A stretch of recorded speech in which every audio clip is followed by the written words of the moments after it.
This WAFL telecast is brought to you by Kia. Kia's getting a ute. The Kia Tasman. Sullivan Logistics, proud transport and logistics partner of WA Football. Boakman Machinery, family owned and operated for over 55 years. Westrel, go one better with Westrel for blinds, awnings, security doors, screens and shutters. And the WA Police Force. Join the winning team. Search Let's Join Forces for more information.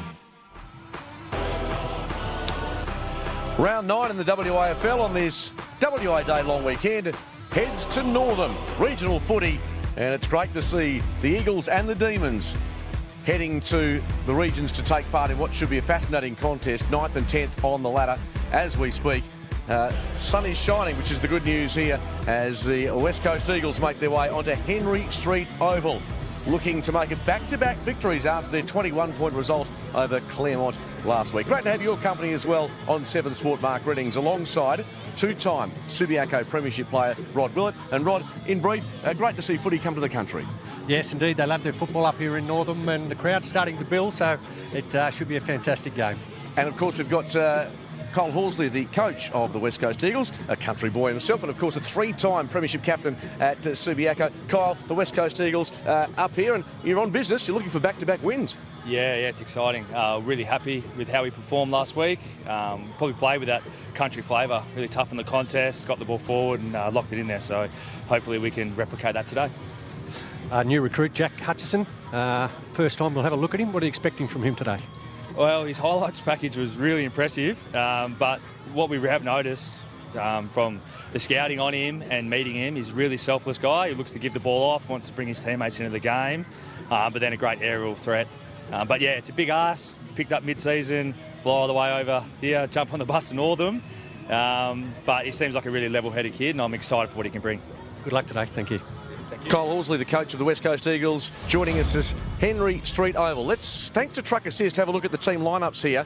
And we begin with the Demons, and they came so close against East Fremantle last week. They dominated the inside 50 count, went down by 4 points, but the signs, from what I've been told, they're trending well.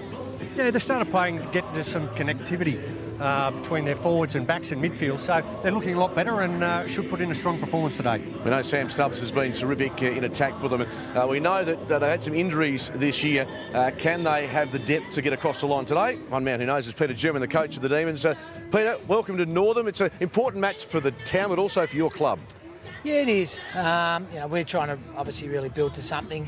Last year was sort of a lot of learning for everyone, and this year we recruited pretty well, and it'd be nice to have our recruits out there. But obviously the three fellas we got from Victoria aren't Constable and Simpson and Clark. So, but look, no, we're really pleased with our effort last week, and some of our other games, East Perth. I think that we only lost by a couple of goals there, and won a couple early. So we still feel that we're tracking in the right directions. Obviously, ability to be able to hit the scoreboard. So last week to have 15 more inside 50s and not be able to win the game was really disappointing. But I think as I say, that's where we're at. We've still got to keep learning. We've still got players who still understand when key moments come that they've got to take them. So no, I'm really pleased. But obviously, and even more pleased that it's not raining today, Rod. Yes, Pete. Well done. Good luck today, and it's one you should win.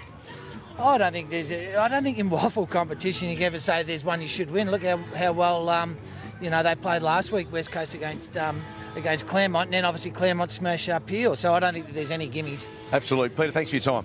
Peter German, the coach of the Demons, and they, of course, sit in 9th position on the table with 2 victories and 5 losses so far. What a moment yesterday at Sullivan Logistics Stadium. Tony Knott, 300 games for Swan Districts. The black and whites get a result. The 34-year-old is cheered off the ground. This is the fairy tale that we're all hoping for. Oh, indeed. And what a great player he's been, Skeet. He's been, his longevity's unbelievable. Like, when you look at the size of the guy, you didn't think he's quite capable of 350 games or something, or over 300 games, but he's still going to go on. He's still going to kick the footy, and well done. He's a true champion. He has Billy Walker's games record in his sights at Swan Districts. 34 years of age, beautiful moments with his family, his loved ones, and his teammates as the black and whites win for Tony Knott. The opening bout's coming away from Northam right after this from Henry Street Oval. It's all thanks to Boatman's Machinery. Choose not a life of imitation. Distant us into the reservation. Deep the pistol that you pay for. This pump the feeling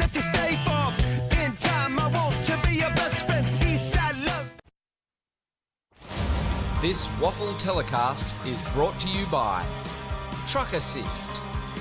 Hard-working truck insurance built for tradies.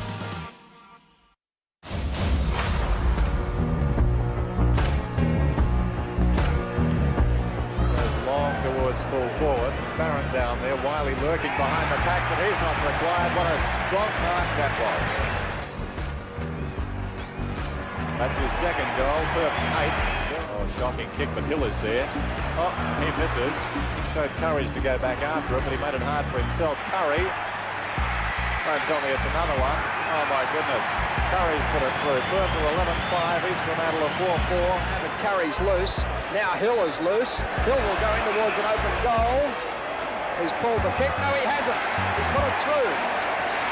But Hargrave weight control, could have been held with not in possession. Still he goes into the path of the running Wiley. On to Johnson. Johnson goes across half forward. Johnson about 25 metres out from goal has put it through. Good football for in from the side Bentley. Oh, great shepherding from Johnson. Well played, Johnson, to allow Wiley to run downfield. Infield it goes in turn to Watt. He draws a man in diver over the top looking for Cooper. Now Murray's in the pocket going for a more central location. Lines up. Thank you very much. Murray Cooper has kicked another goal for the Demons. They're 18-9. East Fremantle 10-9. And Cooper has kicked 3. From the past, 1977 to the present, it's been a long premiership drought for the Demons. Some wonderful players and memories back against East Fremantle all those years ago, nearly 5 decades later. And this Perth Footy Club looking for success today, initially against the West Coast Eagles. As we check in the weather, we had 40 mils in Perth last night, but here in Northam, I'm told, only about 9 mils. So a chance of a shower or two as we welcome Trent Cooper to our coverage. Pretty ideal conditions, and the ground looks in great shape. Yeah, it looks in great shape. And this side, it's 9th versus 10th, but both teams coming off very good performances last week. West Coast were good winners over Claremont, and Perth put up a very good performance over East Fremantle. We said they're 9th and 10th at the moment, but they're only one game out of the 5, both sides. Absolutely. Peel a loss yesterday, which opens the door for East Perth tomorrow in the Derby, should they win, to have clear top spot in the WAFL. Players getting into position. Eagles so impressive last week, Rod, and we saw Perth push East Fremantle with 56 inside 50s to 41, so they got plenty of service inside 50. Well, you know, to get over the top of Claremont, who we saw won yesterday, you know, you must have played pretty well. So we're looking for that performance again today. So it's Henry Street Oval. To the right of screen is known as the Railway End, and to the left, we're told, thanks to Truck Assist, by the way, the first quarter, we're going to describe it as the Boatman End, because they're the major sponsor of today. How good's the ground looking too, Ski? It's in really good condition, and we're ready to go. Sunday morning football. It's WAFL round 9 action. It's the Demons up against the Eagles. First clearance for the Eagles towards the 50. And now here's Davis in a foot race with Bergiel strapped for possession. And the whistle comes.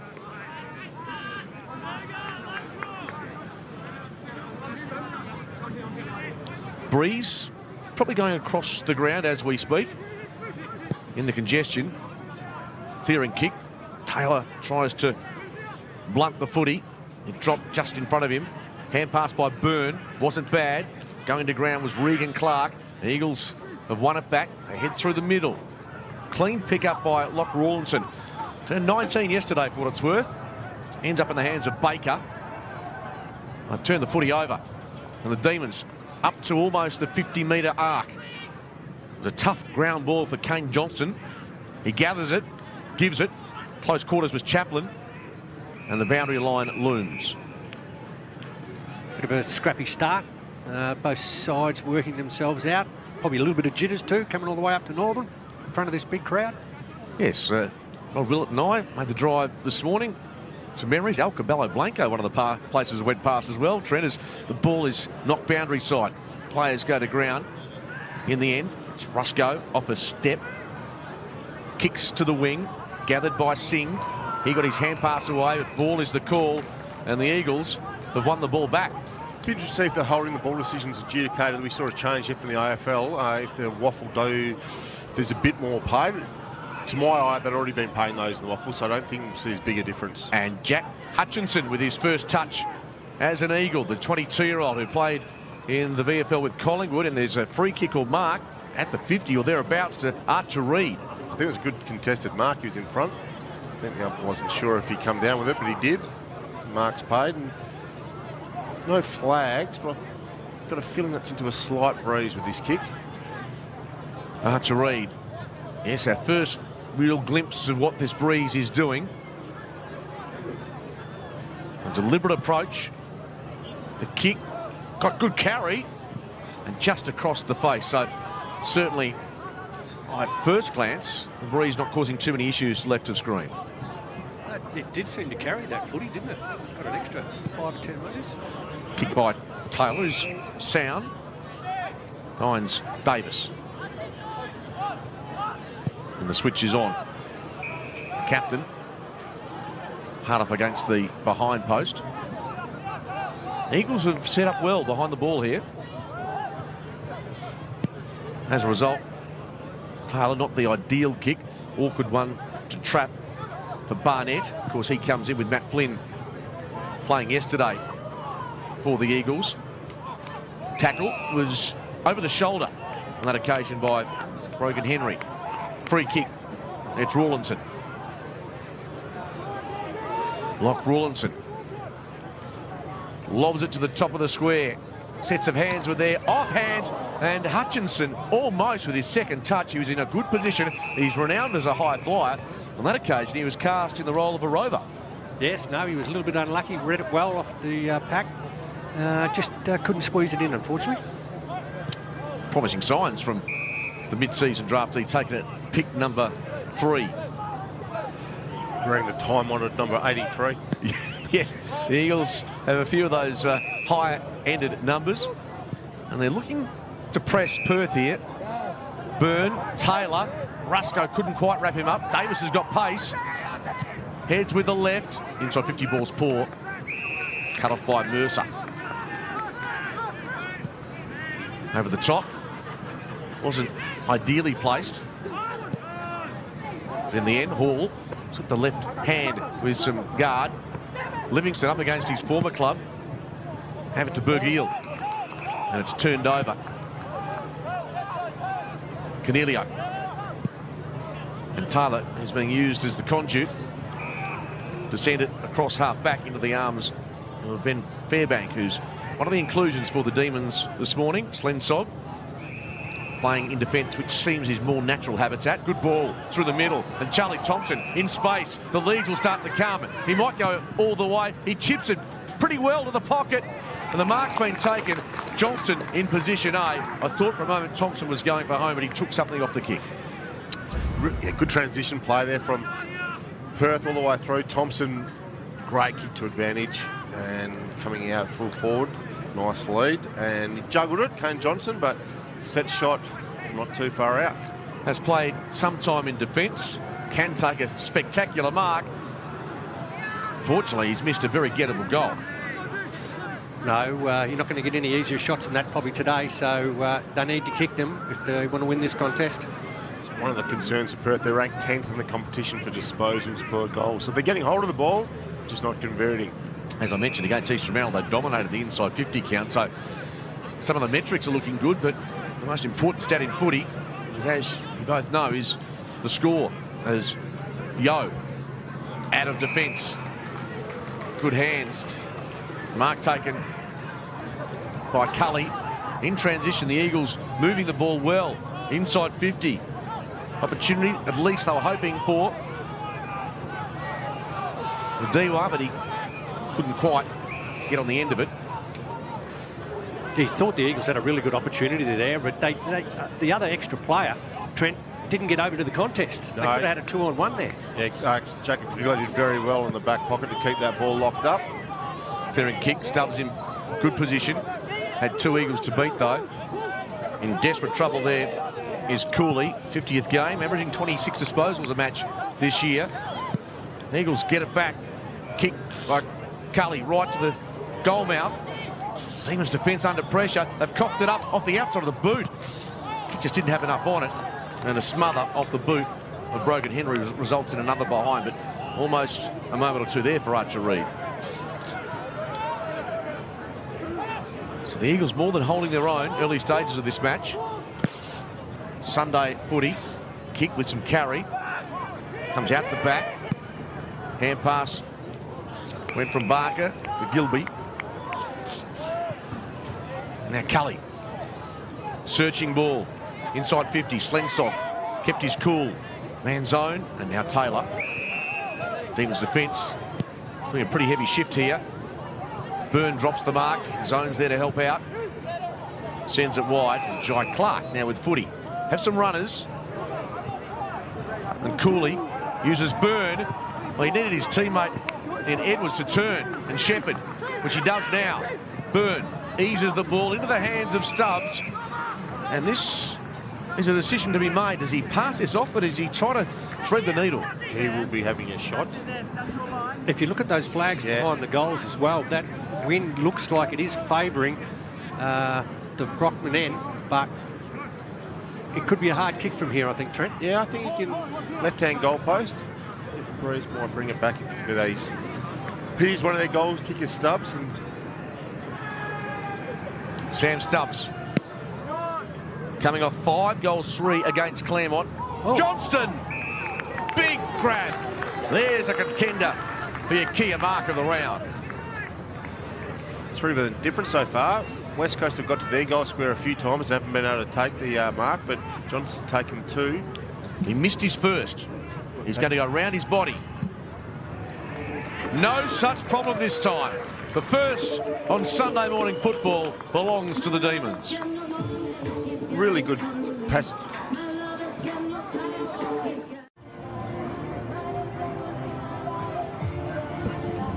Well, that's what you'd like to see from your key forwards. Get in front, mark the ball at its highest point, and he's looking pretty dangerous down there at the moment, Kane Johnson. He'd be happy and relieved, too, that he's kicked his first goal. Yes, Johnston kicks the goal, truck assist replay, and the Demons get the result they were chasing. Ball back in dispute. Rusco. Hand pass. Had life tough on that occasion for Bergiel. Davis drives this high and just wide of his intended target in Cashard.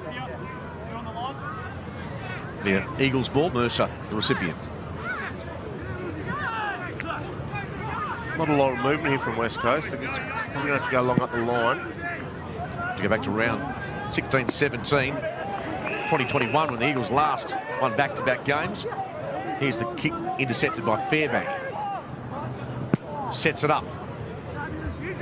Lots of Eagles jumpers there. Is it a mark for Jamison? Yes, it is. Good to see him back as well after having some issues with injury. Ball is placed well for Bergiel. And some tools from the West Coast, this with himself, Barnett and Livingston all out there. The Northam Show coming your way in the background there in September. Short ball, inside. Kick is good enough for Easto. But it's a stagnant transition from defence up to the wing. Big fly! And that's what Hutchinson brings to the table. He didn't hold on, but there are plenty of eagle eyes looking at that. Well worked by Bergiel, who's now confronted by Thompson. Good battle between that pair. Byrne in there to try to assist. The hands to Wills. And there's Rusco laying some heat on the tackle, but I like what we saw from number 83, Jack Hutchinson. Well, get excited. That was exciting. If he would have hung on to that, he would have had a lot of Facebook followers, I would have thought. Well, the highlight reel we saw coming from his VFL performances included a spectacular mark. So there's a bit of the X factor about Jack Hutchinson, Trent Cooper, in the moments we've seen him today so far. Yeah, definitely. You see the highlights. You expect to see it maybe in a couple of weeks' time. But first quarter, we've seen him take a nice mark, do some good roving on that occasion. Rusco's kick wasn't great, but Yo able to mop up. Inside 50, ball fisted clear. Here's Hutchinson again. Over the footy. Snaffled by Brogan Henry. Now Stubbs in a foot race, opposed to his opponent in Mercer. Able to get it to Slensong. And that was controlled, composed by the former Bulldog. coming a long way up the ground. Johnston. And the Demons able to build with some authority, although they're held up, and the kick through the corridor finds its way to Brogan Henry. He shifts again. Fairbank. Thompson was the target. Over carries the mark, but he's got support in the form of Clark. They're over finessing here a touch, and then Thompson kicks very wide, and eventually it's out of bounds. The breeze is definitely coming towards the commentary side and pushing that ball to score. I think you want to be on that the pavilion side and bringing the ball in from that angle. Perth have got to get the ball in a lot quicker as well. You know, Eagles had time to drop back, and they had basically all their players behind the footy. Gilby with the kick in. Truck assist bringing us this first quarter from Henry Street Oval. Terrific to have your company. A few clouds around, but generally fine conditions, which is a relief for all concerned. Johnston, that was Harvey Johnston at the 50, gets support. And here's Dewa, who has got some terrific skills and acceleration. Off to Mercer. Brogan Henry over the top, wants a free kick. The umpire can't separate them. Just that little fumble there. You know, you fumble, you lose time, and you get the extra pressure, and that's certainly what he got there. Ruckman battle. Barnett was there. Byrne. Of course, multiple Butcher medal winner. It's Clark. And they do intend on making the switch where possible. Fairbank is the outlet. He drops the mark. He's got Manzone in support. Uses him now. And Wills. And there's the free agent near the interchange gates. Good spot up kick. Regan Clark. He's got a couple of players spare inside 50. The kick, though, was poor. Missed Jed Kemp. Jiwa is there to mop up, and the Eagles find themselves out of trouble. Cully's got 2 to beat, and he almost took the mark. Escaping with it is Tyler Brockman. Back playing footy. Kicking Hutchinson. Needs to gather off the right. His first goal in the WAFL for the Eagles. Jack Hutchinson, the mid-season draftee. What a finish. Well, if we have a look here on the truck assist replay, the Eagles get some space. It was a nice kick. Instead of kicking at the player, he actually kicked to the space, and it worked well for Hutchinson. He could run onto it, and that's a little taste of what you're going to get from this young fella. And he looks like a likely type for the West Coast Eagles. Let's get him in. Let's get him in the big time. Well, it's a big call. 15 minutes into his WAFL career, but Jack Hutchinson doing some nice work for the Eagles from the restart. Over the top, Rusco. Looks like an even contest, really. Trent, when you cast your mind back, these sides played out a draw last year. Dramatic circumstances. But Chaplin with the leap. Wills goes to ground. Byrne with the release hand pass. Thompson. Cornelio in support. Big fist came from Sparks. And they scrap the possession inside the centre square. Thompson extracts it. Burns, very quick hands. Towards full forward. Quartermain.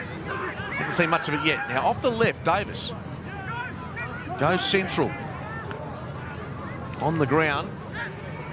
Rusco couldn't quite. Johnston's hand pass. Well, unfortunately, Brockman didn't go for the tackle. Ball just wanders towards the pocket, and a little lesson the coach, I'm sure, will be speaking to. Yeah, no, it's there for the tackle, as we see here, come in bumps.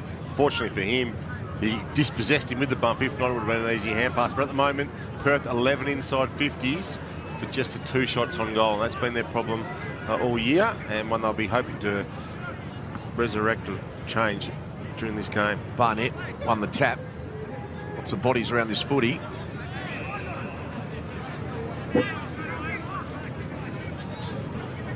Goal apiece. Johnston and Hutchinson for the respective sides. Sunshine now at Henry Street Oval. Johnston won the tap. Ground level, he gets it.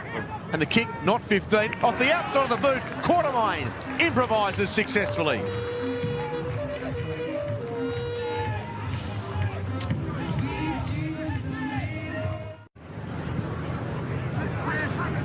Yeah, just good pressure here. You can see Perth, they couldn't get their hands on the footy. They kept fumbling along. Players just kept pushing it forward, and then it slips out the back. And Quartermain's lucky enough to get on the end of it, and outside of the foot kicks the goal.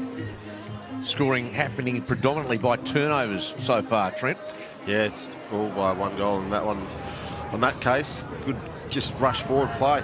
Edwards with the tap. Thompson, so good in congested areas. Clark, another inside 50. Quartermain caught behind Jamison. Jamison, hand pass was blunted. Quartermain's hand pass. Couldn't find a teammate, and the ball in dispute, locked up. And quite happily giving the ball back is Mercer, having stopped Perth's charge. Jamison playing as a key back today. Good numbers at Northam. Coolish days, you'd expect with the weather around in the past 24 hours. Cully's hand pass, well, there are 3 Eagles. Didn't hit any of them particularly well. Good smother coming in on the angle by Jai Clark. So the ball still in dispute. Clark, a second effort. The Eagles able to get it back to Cully. And finally, the kick comes towards half-back Rawlinson.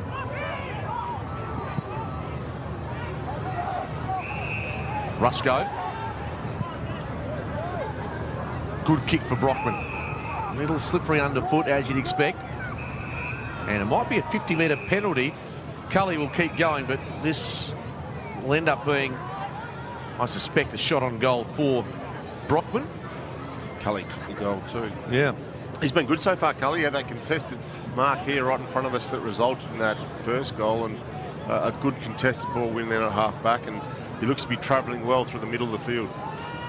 If it's a 50-metre penalty, there's no advantage. You're not asking umpire here, Rod. Sorry, mate. I'm not. We need Dean Margetts on hand for these moments. All right. Oh, no. Just that it did go through, as Trent said, but the umpires brought it back. That play had stopped to some degree, so maybe that's the reasoning. But Tyler Brockman, we know he's had some issues off the field in recent times, and he guides this. Well, couldn't connect in attack. Here's Hall. Flicks out the hand pass to Cully. Shows pretty good composure. Just spears the ball, but it's chopped off in its journey by Fairbank. That inside 50 kick, Trent, they're just struggling with. They need to lower their eyes and find a target. Yeah, he definitely lowered his eyes and probably kicked it too low on that occasion. Up to the wing. Jamison had a big piece of it, but not quite. Sparks and Slensok, so reliable in the air. Intercept defender of renown. There's a beautiful ball through the middle. Wills on the end of it. Thompson in the vicinity, but it's man zone who goes to Davis. It's a very wide ball and will skip away from Jed Kent. Yeah, both sides looked good between the arcs while they've been moving the ball, but then just as they get closer there, that's where they're having trouble connecting, and whichever side does that, go a long way towards winning this game. And by the way, a big thank you to Boatman's Machinery for their support of today's match. They've been family owned and operated for 55 years and are a massive part of the community here in Northam. So to Boatman's, great to have you part of our WAFL coverage. Round 9 action. Brockman at the D50. Feeds it wide to Johnston, who goes again, but the boundary line looms. Just water sloppy there. Sorry. In the water slide. Well, is that right? Well, as I said, reportedly only about 9 millimetres of rain last night in Northam, as opposed to what we received in Perth with some thunder and lightning, etc. Barnett, hands on it. Wills, been lively in this opening quarter, wearing a famous Perth number on his back. Emerging out of defence is Sparks. Good carry with the kick. Perth defence going to be asked some questions here, you suspect. Over the footy. Hutchinson comes to Sambo. Haven't seen much of him. Diwa is there, has the long sleeves on. Back to Hutchinson. And it's deemed a throw. Perth ball.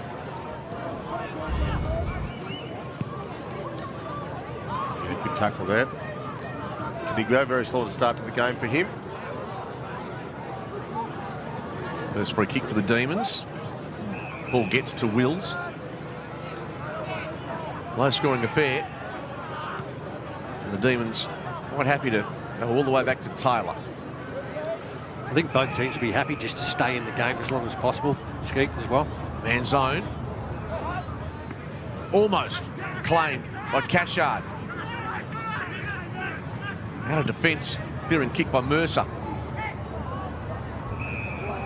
And Brockman heads to Johnston. Some good run and carry. Rawlinson, a couple of bounces. Could go all the way. He's 45 metres out. The kick, now on the stretch. It was Livingston who couldn't quite reel it in, but it was promising build-up. Probably the best passage the Eagles have produced today. Could he have held his ground there, Trent, and just let the ball go over the top? I think it was going to miss to the left. Okay. I think that was just... I had a quick look at the monitor. I thought the same thing coming in, but I think it was just going to miss left, so he had to compete. Barnett in the air, hands to it. Now he's taken down in a tackle. Cully involved here, but the whistle arrives.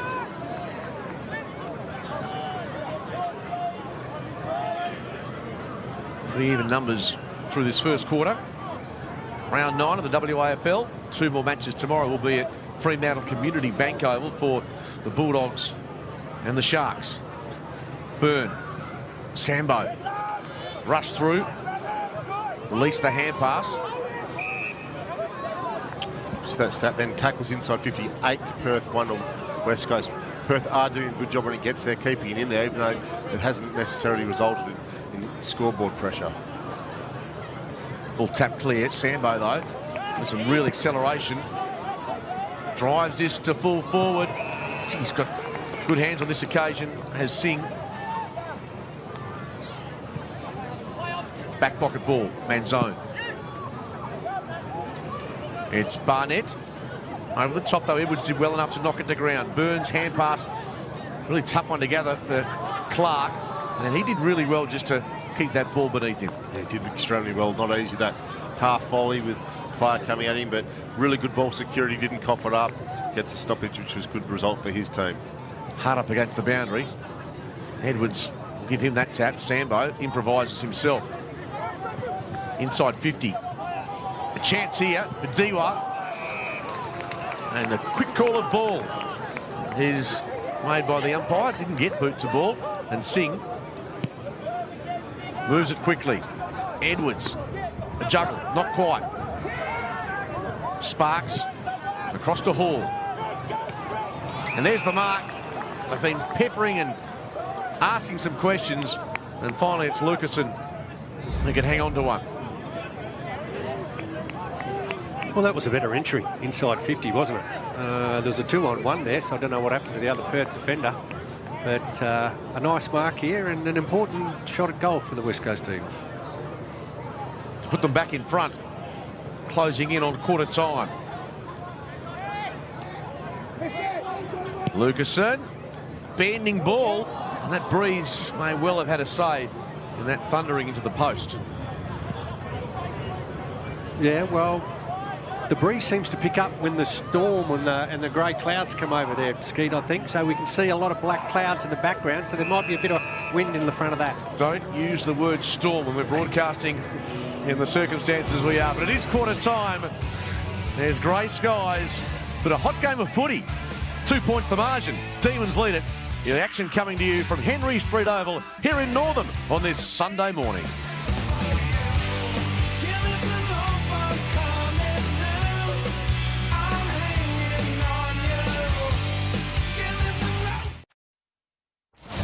This WAFL telecast is brought to you by Crown.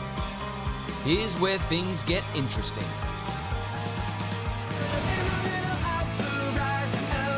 It is round 9 action. Sun has been shining after a wet weekend, the WA long weekend. WAFL action coming to you from Henry Street Oval.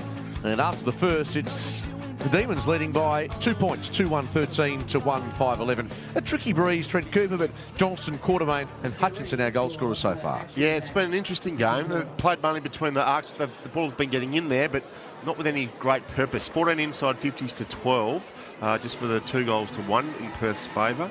Disposals, Perth lead 100 to 86. But over, and the major winners for Perth, Davis with 9, Caniglio, Manzoni and Byrne with 8 each. For West Coast, Virgil was 9, Clay Hall's been good through the middle of the 7, and 6 to Trey Rusco. Coach of the West Coast Eagles, Adam Simpson, has made the journey to Northam and giving some of his players Pat on the back there for the new recruit. Absolutely. It was just on Jack Hutchinson. That was a really encouraging first 30 minutes. Not easy when he come across from Victoria. Probably had one training session, then up to Northam, and here we are. Let's head to Rod Willett with a special guest from the West Coast Eagles. Yes, thanks very much. Jacob, good start, but those inside 50 kicks, you just couldn't get them. Yeah, we went a bit deep at times and they were able to rush a couple through. But overall, I'm glad we've seen some inside 50s and the forwards have had an opportunity. Got the breeze this quarter, so hopefully we can capitalise. And listening to the coach here, he wants to make it a bit of a contested game. Yeah, we allowed them to have too many uncontested marks. They had 29 for the quarter, but they had 23 in probably the first 15 minutes. So if we can get the game played with long defensive kicks by Perth, we're a chance. We've got to use our big players. Thanks very much, mate. Well done. Thanks for the cheers. Rod Willett with Jacob Brennan, himself a former Eagle, and has done some great work in the development area at the club. Uncontested possessions, the disposals, as Trent Cooper mentioned, Perth leading on some of those metrics, and the hit-outs 10-6 in favour of the Demons. Probably a bit of a surprise. West Coast got quite a few players over 200 out there today, but Perth doing quite well on the ruck so far. Yes, Josh Edwards has been given that task today. Our second quarter is brought to you by Crown. And hasn't that done some business, particularly with the Italian soccer giants in town over the last couple of days? And the long weekend, always popular to get to Crown to enjoy some great hospitality. Well, staying there, the Italian soccer players, so plenty of people out and about trying to get a few autographs as well. So much goes into making today work, including the WA Footy Commission, Luke Sanders and his side. Luke himself drove in today and he was getting a forklift into operation. So by any means, to get this game up and running, it's being done. And it is, of course, thanks to Boatmans for their wonderful support as well. Second term underway, Livingston playing Colts with Perth not so long ago in the ruck for the Eagles. Yeah, he was a teammate of the State 18s with Clay Hall as well last year, and State 18s just had a win, 5-point win over the Allies, which is a 93-point turnaround from last season. That's a terrific result. Congratulations to Mark Webb and the team. Burn burrowing in, and the ball is locked away. First game in the under-18s, a victory. A goal, I think, with a couple of minutes remaining to hit the front. And that's exactly what WA will be hoping for. Without Bo Allen, their best player as well, so it's a really good result. Free kick to the Eagles. Cully. A couple of spots of rain just appearing. To the 50. Hutchinson crashed the pack. Ball inside the centre square. Cully, good evasive skills. He moves well. The kick with some carry on it. Diwa opposed to Slingsog. Slingsog does pretty well. The hand pass wasn't great for Manzone. His kick, intercept almost. It's in 50 for the Eagles. Real scrap for possession. Ball changing hands a couple of times in that passage of play. Rod, Jacob Brennan mentioned it was with the breeze you stand on the ground. How does it feel out there?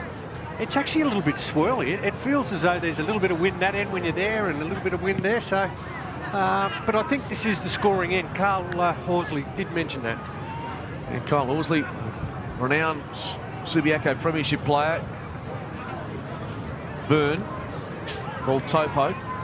Defensively, Hall was involved in that passage of play. Again, the Eagles better around the footy at the start of this second quarter.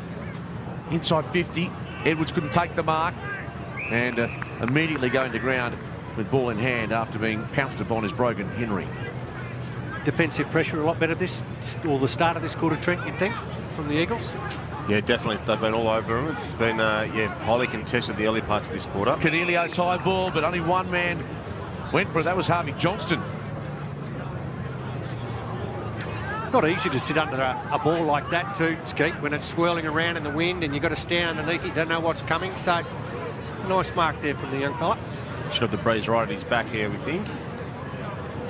Be kicking from close to 50 metres, but he steps beautifully.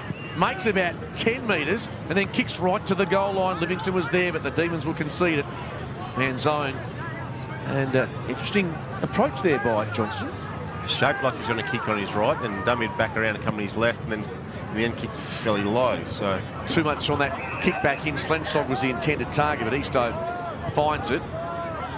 Back they go inside 50. Barnett was the player, in fact. Out the back, Taylor to man zone. Might need to use the long option, Slensog. It's a pretty good kick. Wants to use the run of Byrne, who held on well to a tough hand pass. Pressure by the Eagles was good. Bergiel. Slensog has him. Surely that must have been high, no? Let's have a look. Just a bit. Would have thought so. Livingston in a wrestle. Edwards wins it. Thompson finding his way through. Dewa had it, lost it, could have been holding the ball. Wow, that's a big call for holding the man. Well, the kick was smothered.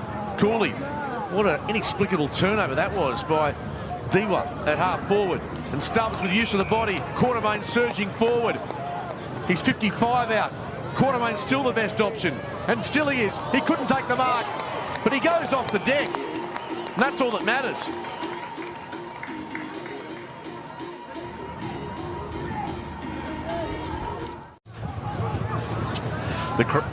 The Crown replay coming out from the smother from Dewa's kick. I think he kicked in the back of an opponent, and Stubbs presenting up to centre forward, identifies that Quartermain was out the back. Long kick to him. He dropped the mark, but fortunately didn't rush through, and he got the boot on ball just in time to give the Perth Demons an important 7-point lead.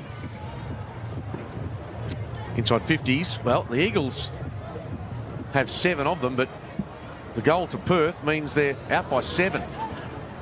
And Cooley sets up Byrne. Tough mark to take down low. And as a result, ball was turned over. Chaplin was sprawling. Hall's in desperate trouble. And he'll be penalised. Great pressure by the ruckman, Josh Edwards. Just light rain, although enough of it to come straight into our commentary position in the last 3 or 4 minutes. Swirly conditions. This is a tough kick. Not sure he's going to have the leg here. It's shaping like he believes he will. Edwards. It's not a bad looking ball, but the breeze just getting hold of it. Yeah, I think nearly all the goals have missed to that side, but at both ends. Both sides struggling to come to term with the breeze at this stage. 9th versus 10th. Kick in. Edwards involved, but off hands. Well read by Johnston. Chance for Lucasen. Post to Fairbank. The ladder. Won it. Gave it off. And on the sprawl, but unable to take the mark. Kick came from Wills. Ty Clark unable to keep it in the field of play. Just Lucasen there. Should have just showed a little bit of composure. He had the ball in front of him. He should have just kept it in front of him, maybe gone to the boundary. There was a 1-on-2 there. He just didn't need to panic. Overran the ball, and then the opposition got it. Livingston sets it up. Fisted to the front. Hall couldn't take it with him. Slensog feeds the hand pass. That's a good tackle. Lucasen did really well. Sidestep. The kick. Players slipping. Play on is the call. Reed was there, but the Demons do win it back. John, the hand pass by Edwards. Now Burns. Clark, if it sits. Hurried ball. Spinning into trouble. Going to ground is Barker. Clever tap on from Byrne then. He was going to get tackled if he took possession. Just knocks it to his teammates' advantage. I think if it gets a little bit wet and slippery, the Eagles want to play contested footy, so this may actually suit them a little. Yo with the clearance. Some courage required by Brogan Henry. Just didn't complete the mark. Hall, little give, not bad. And that was a terrific tackle by Davis. He came from nowhere and had some spice on that. And now there's a little bit happening at the end of that congestion. Umpire played it perfectly. Got things moving. Hall, ground level ball. Regan Hutchinson couldn't control it. Wills just makes meters, playing in front. Johnston, athletic as well. Lot to like about him. Brilliant smother. Outstanding work at defensive 50. That time for the Eagles, it was Jordan Baker. And now they get a look themselves. Slensong keeps his feet. Then he goes to ground. Lucasen slaps it. Taylor's in the way. And Slensong helps out. Finds Regan Clark. And the Demons out of trouble for the time being. Chaplin through the middle. And Thompson wants to keep the ball moving. 2 on offer here. Jai Clark. Ooh, goes to ground. And they'll feed it back to Davis. Initially from Cashard. Looking for and finding his man. Johnston's been one of the best forward on the ground. Sticky hands. Going to set this up. Ball swinging. Quartermain. Well, did everything but bring it to his chest. And there's still a bit happening. Dewa getting mixed up with a couple of Demons. And Trent, as you mentioned, another miss to that side of the goalpost. Even this kick in here is drifted to that side. Man zone playing game number 170, the former Falcon. Slensog. Thompson. Surging through Clark. He's got the pace. Has he got the finish? It'll bend right to left. Has it got the carry? Brilliant goal. Clark converts.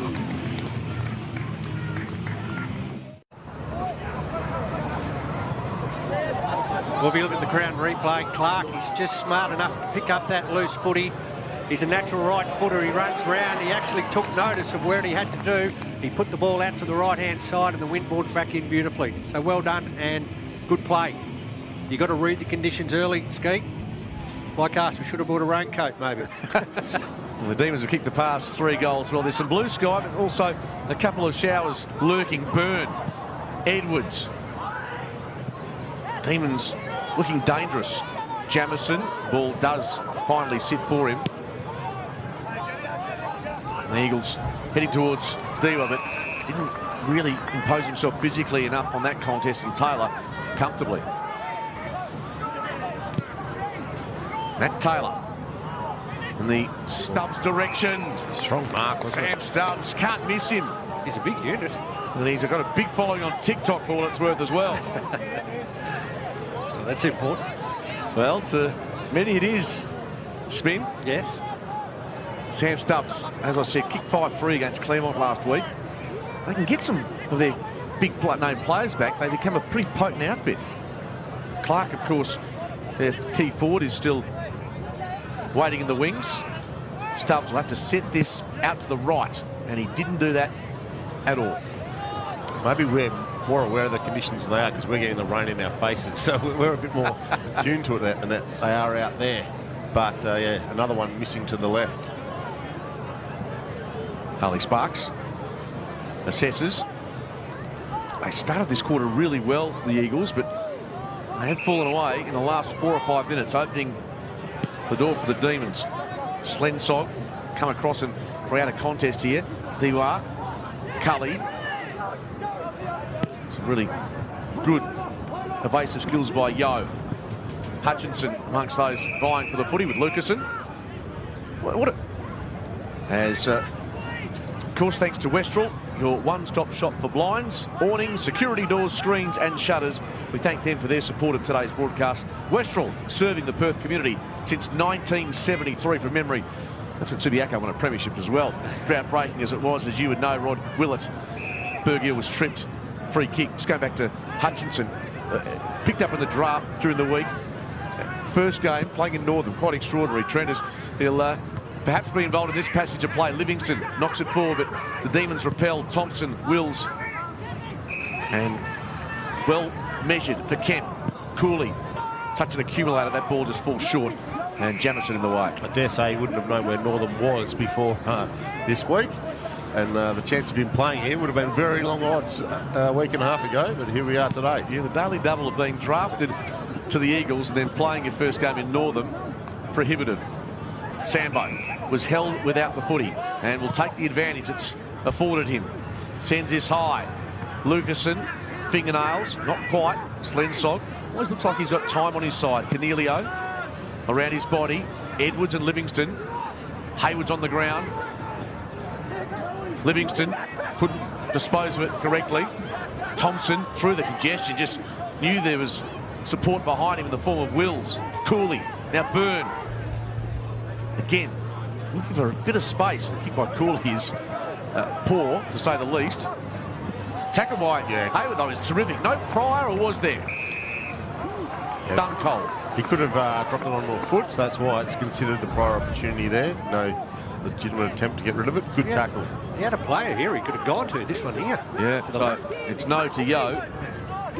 And Hayward, he does buzz around when he gets his opportunity. We'll send this back and makes Slensog earn his possession. Logan Henry, again, the kick not perfect, but has a bit of space to operate. This next ball's important. And it's good for Cornelio. Taylor, just behind Slensog. He works it okay. The kick was lazy, to say the least. And the Eagles on the way back get it to D-Way, and he should be goaling from here. No. He'll head to the first gamer. And Hutchinson, looking at his second in his WAFL career. Perth backline, it's so good. So impressed with them. Just that one too many there. Slensog makes the skill error. We could hear the banging on the door from the coach's box next door. So they've really controlled this quarter the last 10 minutes, and it's a disappointing result to cough up one in that manner. When you say coach's box, we're on a trailer, so Peter German and co next to us. Frustration levels understandable. Hutchinson.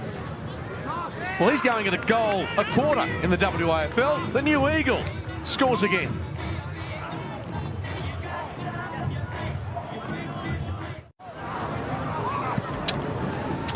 Crown replay. Get the ball there. D-Way gets it there. He could have had a shot, but he realised that Hutchinson worked really hard to get to that spot. He's obviously got the highlights package, but he's also got the work rate from what we've seen. He drifts forward and kicks his second. Much needed goal for West Coast. They've dominated the inside 50s this quarter, but fallen behind on the scoreboard, and that one brings them back within 10 points. Courtesy of a turnover and skill execution, but also the breeze making life tricky for some of these players. Livingston out of the ruck. Slensog slapped it back to a dangerous position. Taken by Sambo, off to Hall, playing in front and taking the mark. Well, this is a lovely couple of moments for Hutchinson, and they might have found one. Rob Willett might be right.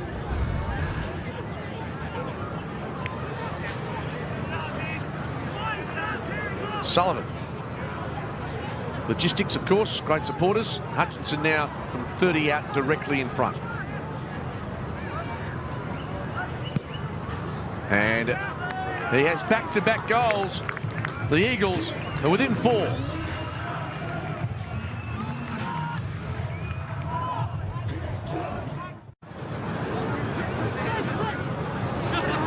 if we have a look there on the Crown replay, Hall just pushes it forward.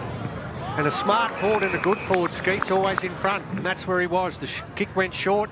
He was in front, had a couple of yards on his player, and he's good enough to read the wind and go back and slot it through the middle. So, impressive start from this young fella. Livingston up against Chaplin with the sun breaking through at Henry Street Oval. Livingston first hands on it. Chaplin, now Thompson. Cooley, left foot wobbler. Really difficult to control. Perth's forwards need to try and hold this in there.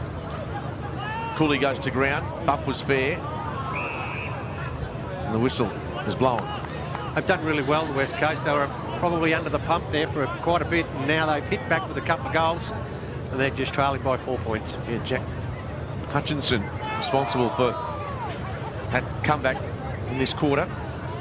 Eakstote near the boundary line. Here's Byrne, tackled by Hall, but he was taken high. I'm not sure if it's... No, it's a fend off, going back to the Eagles. It's been good. Hall coming up for his 12th possession. Obviously had a hand issue, which means he has the protection on his left. Saw his dad in the crowd. He's up here as well. Derek Hall. Yes, fine player. D-Way. Cully couldn't control it. D-Way again, getting busier as the match draws longer. Singh received it from Taylor, and Jamison in the way. I like Jamison at centre half back. I think he reads the ball well, and he's a good mark. Yeah, he just needs that right match-up, because obviously he's a pretty big boy, but he has looked good down there today. There's a decent tank as well. Johnston up the line, and Sambo. Plenty of locals Many have travelled from the city for this regional game. Thanks to Boakmans for their great support. In the back line, the Demons into the hands of Fairbank. Davis arching his back, breaking a tackle was Thompson. The kick hits it low, but not accurately. Eastall's in the way. Eastall goes back through the middle.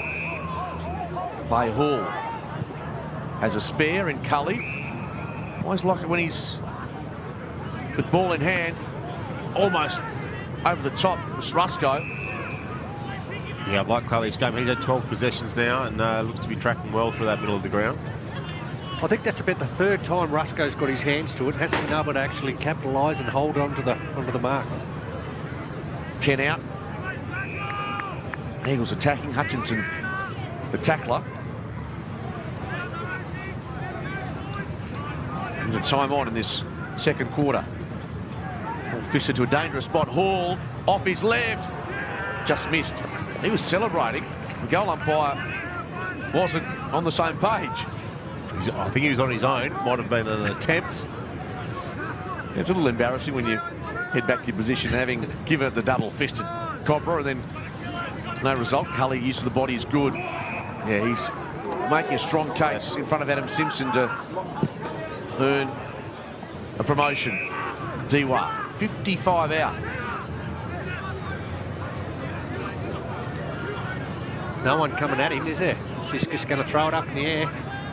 Well, a bad kick, really. Those his forwards to lead, and the defence of the Demons were found out. Barnett drops into the hole, and it wasn't a bad kick. It was a very good kick. Like Rod said, there was very little movement, but he kicked it to the spot on the ground where nobody was, which gave his forwards a chance to come into it. And Barnett, he's a promising player. He's a high draft pick for West Coast. And he's drafted as a ruck, but he has shown that he can play forward as well, which is important in the modern game. They're in trouble early in this quarter, and the kick by Barnett to put them back in front is off to the left. Make no mistake, it's not simple goal-kicking conditions up here because of the breeze, but you have to grasp the ones that come your way where possible. Indeed, you do. Byrne explores the corridor. They're out here. They are, and Regan Clark uses Davis. About to be shut down. He almost ran too far, and then he butchers the footy. And not the result that Sam Stubbs or any of his key forwards are hoping for. I don't know if you could see that, Skeet. Probably not, but Hall did it, I reckon, a 100-metre chase to put pressure on him, and the pressure actually made the ball go out of bounds. So well done, Hall. Yes, but as Trent Cooper suggested, they were out and probably should have made more of their opportunities under those circumstances. The Eagles able to clear the ball. Have a tap on. Diwa. Hall. And now Brockman received it from Rusco. He turns it over. Wills couldn't control it though. Eagles enjoying a nice spell here. If it sits for Rusco, he goes to ground. Well played by Brogan Henry. Knocked down the hand pass, but the Eagles still maintain possession. Brogan Henry with no prior. Rusco takes care of him, and Brogan Henry has to be careful there as he gets to his feet. A few of the boys slipping over. That little bit of rain must have made it a little bit soft underfoot. Certainly more on the wings than through the middle, having walked on it pre-game. Rusco. It's a good effort. Getting boots a ball off the outside of the boot. Archer Reid. Danger here with Hutchinson. He's been lively. Ball close to the line. Eventually Fairbank able to keep it in Perth hands. And once again, Regan Clark. They have got some runners who can expose the Eagles going forward. If this ball sits, what's a terrible bounce as it turns out for Jai Clark. They do get the chance to get it back. Clark, boundary side. Hayward can pull it back across his body. That's a pretty good kick. Really well weighted. And Trent Cooper, the sound of his voice, was impressed with the kick, which found Noah Cashard. Yeah, no, as a forward, as soon as there was a bit of space there, Cashard moved towards it, but the kick pulled across his body was perfect there. And he does need a lot of possession table to make an impact on that occasion. And Cashard, who's been more known as a midfielder, he's only had the 3 possessions, but he gets a chance to make an impact here. So, How far right does he have to start this ball? That's what's probably running through his mind as we speak. The Demons by 2 in the shadows of half-time. He's judged that to perfection. Hit it low, hit it hard, and hit it straight. The margin out to 8.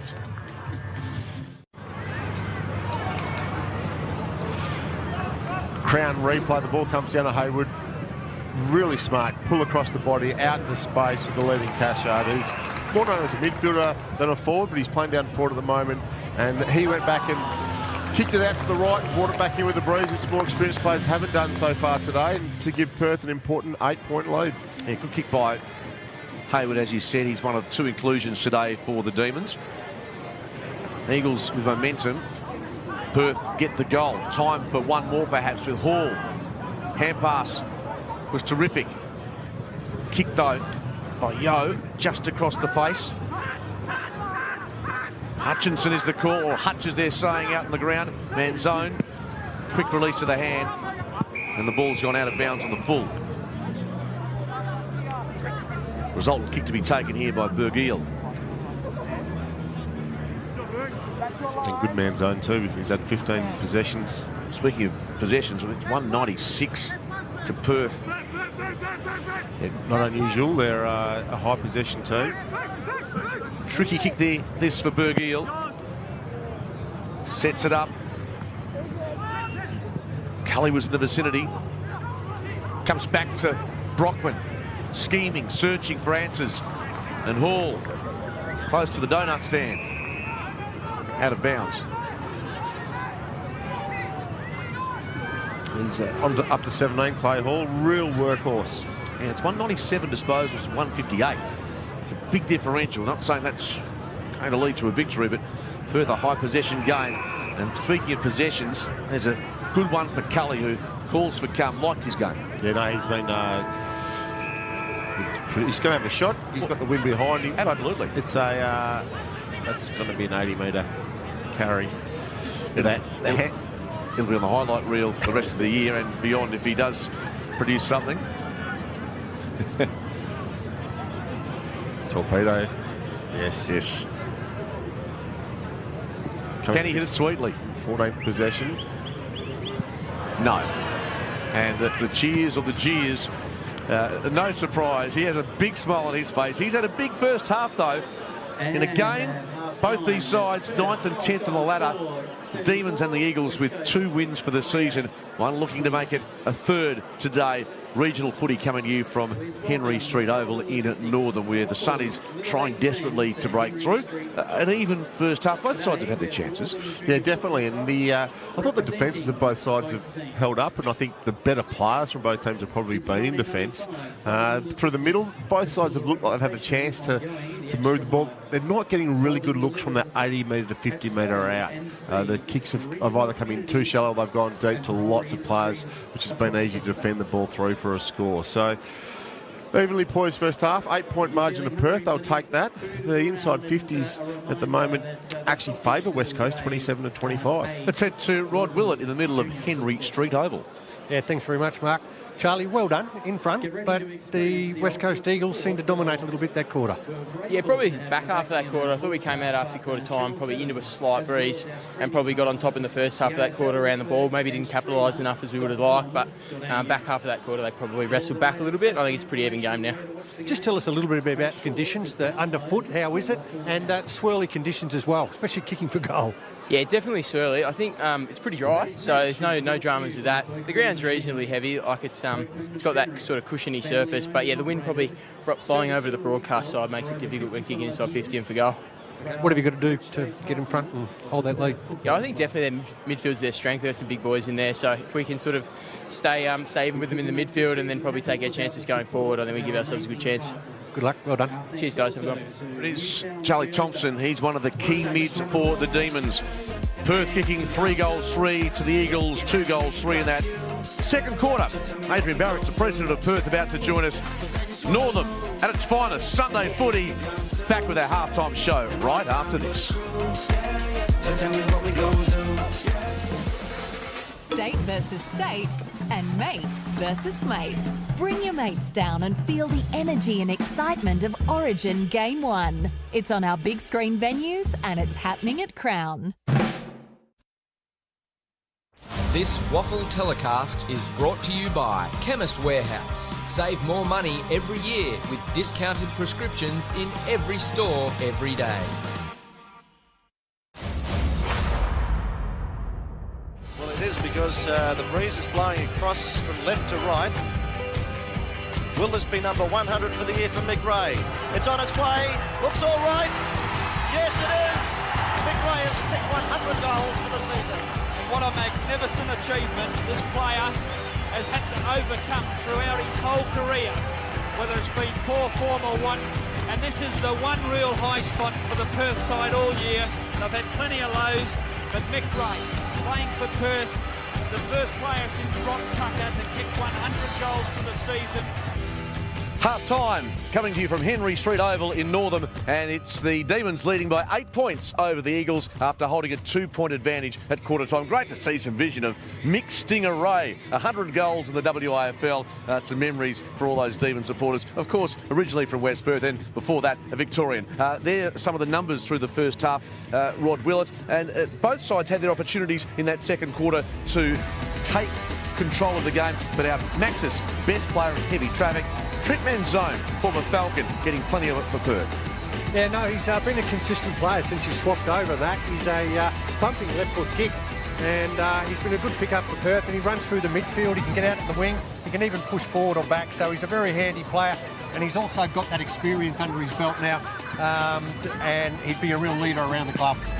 Yes, Trent Manzone alongside Charlie Thompson and co, giving Perth plenty of chances to operate. We're here in Northern, the sun is shining, which is a pleasant sign for the president of the Perth Football Club, Adrian Barrett. I know you're new to television, so we'll try to be gentle with you. But a great initiative and a great community event today. Oh, it's been spectacular, seriously, a massive success. A couple of thousand people turned out.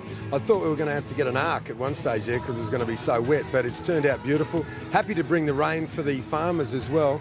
But the local community's just embraced I think this might become an annual event. I reckon maybe Northam, Gamalling, perhaps out to York. Every year we take the Demons to our heartland and play an annual event. That's what everybody's talking about today. Enough about the club. You know this segment's all about reflecting on your career, and it was a terrific one for the Demons. What are your memories playing at Laflane Park over the journey? Yeah, well, I played in that game when Stinger kicked the 100 too, so that was great. There's me with my mullet.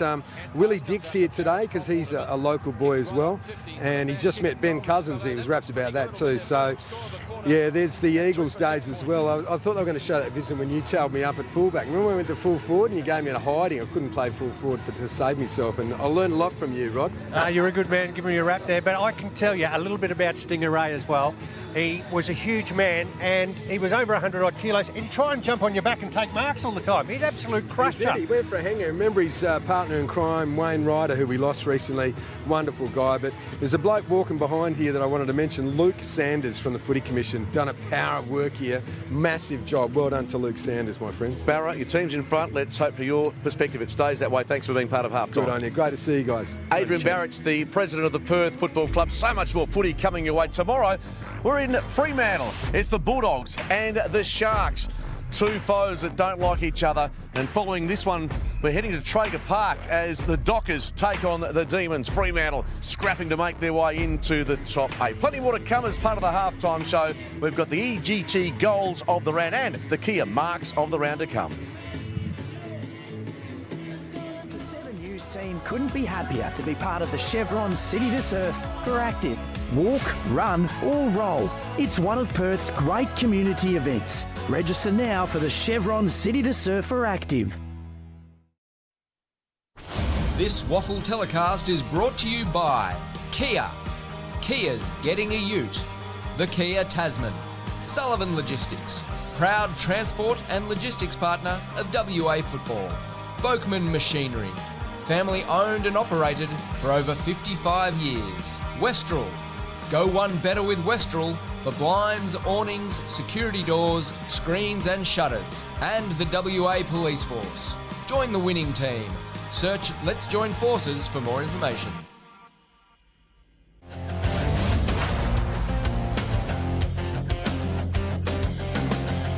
Yeah, I've taken on this role at West Coast. I guess it's the time and the place was right. I've been a development coach at West Coast for 3 years in the WAFL program with the AFL. And then Rob Wiley retired, and I just sort of built a connection with the WAFL listed guys and obviously the young AFL guys, and thought it'd be a great opportunity to really develop and take the next step in my career.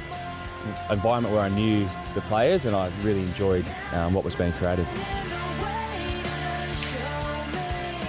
Kyle Horsley, an emerging coach in the WAFL. What a career he had, by the way. 3 times premiership captain with Subiaco. 3 times as well a runner-up in the Sandover medal as we head inside the Demons rooms here at Henry Street Oval.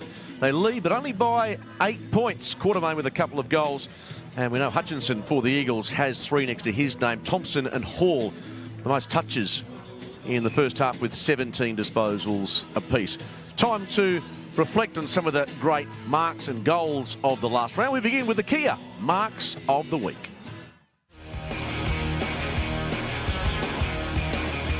On Leggett, he needs to create an impact when his team need him. Long ball from Leggett and a great use of the body there. And at the right moment by Brent Tinkle, he marks. No options presenting, his 55 metres out, goes looking for Stubbs. Magnificent mark on the second attempt. Oh, there's a mark for Kia Craven. There's the best of the round. Unless I'm horribly mistaken, and the kick's brilliant for Shoemaker. We have to revisit that. Darcy Craven, outstanding. Oh my word. Yes, the Kia Marks of the Week, and Darcy Craven from Leaderville Oval to the Brisbane Lions as part of the mid-season draft. So from the marks to the EGT goals of the round.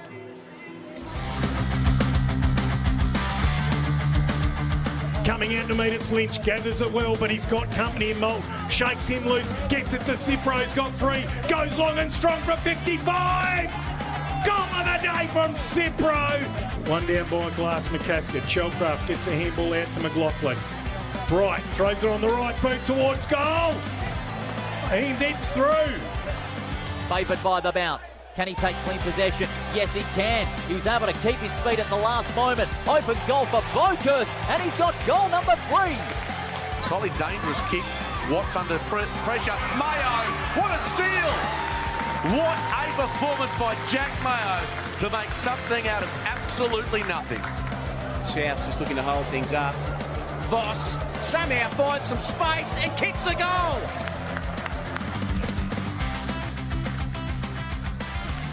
Electrical Group Training, great supporters of the WAFL and naming rights partners of the Colts, and the Kia Mark of the Year. To cast your vote, simply go to wafl.com.au.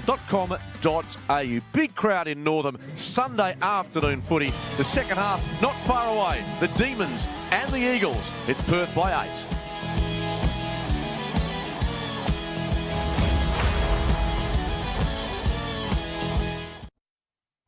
This WAFL telecast is brought to you by Maxxis Tyres. Performance when it's wanted, safety when it's needed. Down by Lana, caught back around the boundary line. Perth have the ball, and that's a magnificent effort from there. A superb kick by Brian Cousins on the boundary. A better kick from Inman to Cousins. Oh, great mark, Cousins. Good one-handed mark. Pursued by Bentley. Gets his kick in. Ashworth, Allen. Oh, Cousins magnificently. Ray punched away from him. Chance for Cousins. Snatched that beautifully. Brian Cousins steadies. Oh, lovely shot, Brian Cousins. Turner and John Ironmonger. Ironmonger gets it down. Scramble. Out comes Cousins. What a great play he's been, particularly in this last quarter. Brian Cousins of Perth fame and, of course, Geelong. Welcome back. Second half coming your way. Been wide in the crowd amongst some luminaries here in WA footy. The Maxxis Tyres third quarter is about to begin with the Demons leading the Eagles by 8 points. Great to have your company. Sunday afternoon WAFL action round 9. Swirly breeze. And Edwards' first touch in the ruck. Byrne knocks it down. Cooley overruns it. Hall over the top, but Byrne receives to Thompson, who just continues to rack them up. Half forward for the Demons. Ball in dispute. And it's not coming out. Interesting, West Coast probably went in too deep. Don't hear that about too many sides, but they went in too deep in the first half and they had quite a few rushed. It looks to see them lower the eyes a bit with their entries when they do get the chance. Here's Thompson again. Has time to straighten, measure the kick. What a start that would have been. Are we saying this is the scoring end, do you think, the town end? Or I think you can score at both ends. I think particularly if you can attack from the pavilion side rather than from this side of the ground. We've seen most goals kicked when they've come along that side. Breeze certainly working itself into a lather at this point. Ball in dispute. Thompson just owning the footy. Kick again. Might have been affected by the nudge he received as he went to release. And Quartermain will have to give that back. And 2 kicks missed to the right. Going to this end.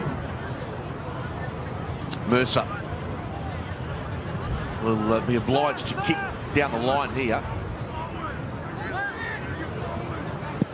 Does just that.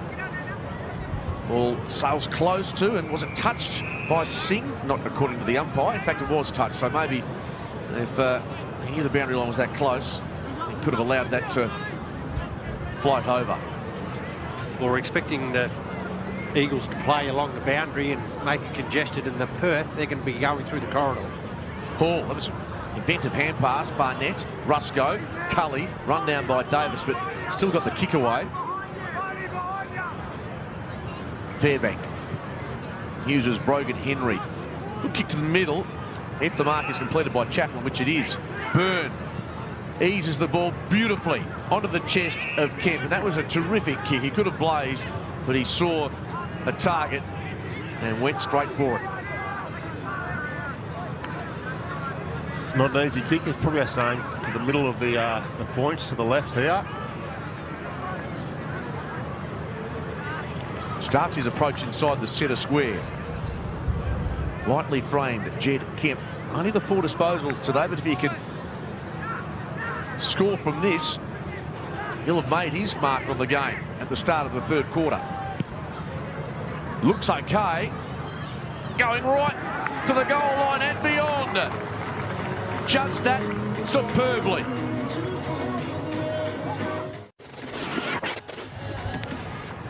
The Maxis Tyre replay, again coming through the middle. Byrne spots up a nice target there.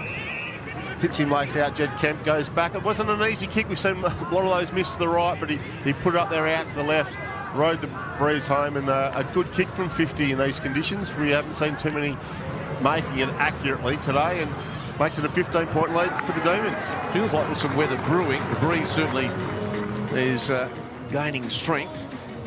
Overcast conditions now as Barnett in the ruck opposed to Edwards. I've liked the work of the Demons tour.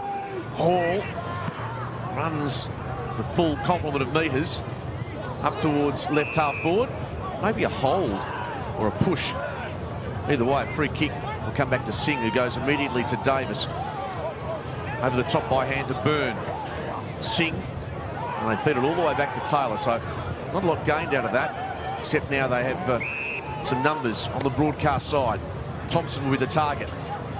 Gets a nice shield from Edwards. Cornelio is running, and so are the Demons. At to the 50. Hayward on the angle. Alongside him is Sparks. Jamison in support, so too Baker. Give by Reed. Across to Hall. Now it's Slensog, taken down by a couple of Eagles. Slensog, he's doing well. He's apparently a concreter during the week. So you'd imagine going to footy training after being playing concrete all day? Well, he'd be physically in shape, you'd have to say. Wills, Byrne, stoppage work pretty good by Perth on that occasion. Going to ground with ball in hand is Eastoff. Striking a tackle was Bergiel. And Sparks goes to ground. To answer your question, no. John Todd once said at a training session that I thought Manuel Labour was a Spanish bullfighter. So that was a sledge that... I don't mind that. Sounds something I'd say. Byrne, kick. Only went 15 metres. Chaplin in the vicinity. Over the top, Rusco pushed his opponent in the back, although he did try to roll him in the process, but the umpire had other ideas. This is looking a little bit dangerous at the moment for the West Coast. Perth are really applying the pressure. Cooley. As I said, getting lots of the footy for the Demons this year. Jamison out the back. Demons sharing it close to and eventually over the boundary line. Sparks. And Hayward just ensuring the forward pressure is at a paramount level. Of course, Max's tyres, performance when it's wanted, and of course safety on this long weekend, the WA Day long weekend. Please drive carefully around the metropolitan and the regions of this wonderful state. Barnett, hand pass taken by Cooley. Now Byrne running out of room, hits a high ball. Jamison launched at the spill. It's Eastoff, and Eastoff playing his 36th game. Gets away the hand pass in the end. Cully. Chance for Rusco to run onto a bouncing ball. Interesting kick just off the outside of his boot, more or less. Gets it back, does Rusco. That's a good kick. They had opened up. Cully, it was a swirling ball, but he had time to take it now. Hopefully, from an Eagles perspective, they can hit a target. Gone wide. Inside 50, but Trent Cooper, I think he summed it up in 2 words. The kick from Rusco into Cully. Cully's been very good, mind you, but on that occasion, he just had to keep pushing to the pavilion side of the ground, which is the side where you can score from, but he's played in the Perth hands by putting it in that dead pocket. Poor decision, wasn't it? Yeah, tough to kick goals hitting in that part of the ground. Sambo, left footer. East versus West. I thought it'd be a couple of Eagles competing, but it was Slensog, the only man up. He just fisted it towards the line, and Hayward unable to make any more metres. Wind having quite a bearing on the game now, Skeet, too. It's pushing everything over our side here. Eagles need the next goal. It's a low-scoring game, 15 points the margin. Hall tries to bust through the traffic. Good hands by Dewar. Back to Cully, who received it initially from Johnston. And then the snap coming back. Will it? No, the breeze again. Catching it. Foreign conditions for, I'd say, every player out there in terms of this ground and its characteristics. Brogan Henry offers a high ball. Cully in good position here, just too strong in the air. Don't think he'll make the same mistake here. Trent Cooper set this out more centrally, which he does. Slensog on the angle. Quick kick out of the congestion, only as far as Fairbank. And he legs at the 50. Pretty clever work by Casher, just tapped it behind. Head over the footy, Clark. Almost could have won the free kick. Baker was there. Demons win it. Thompson.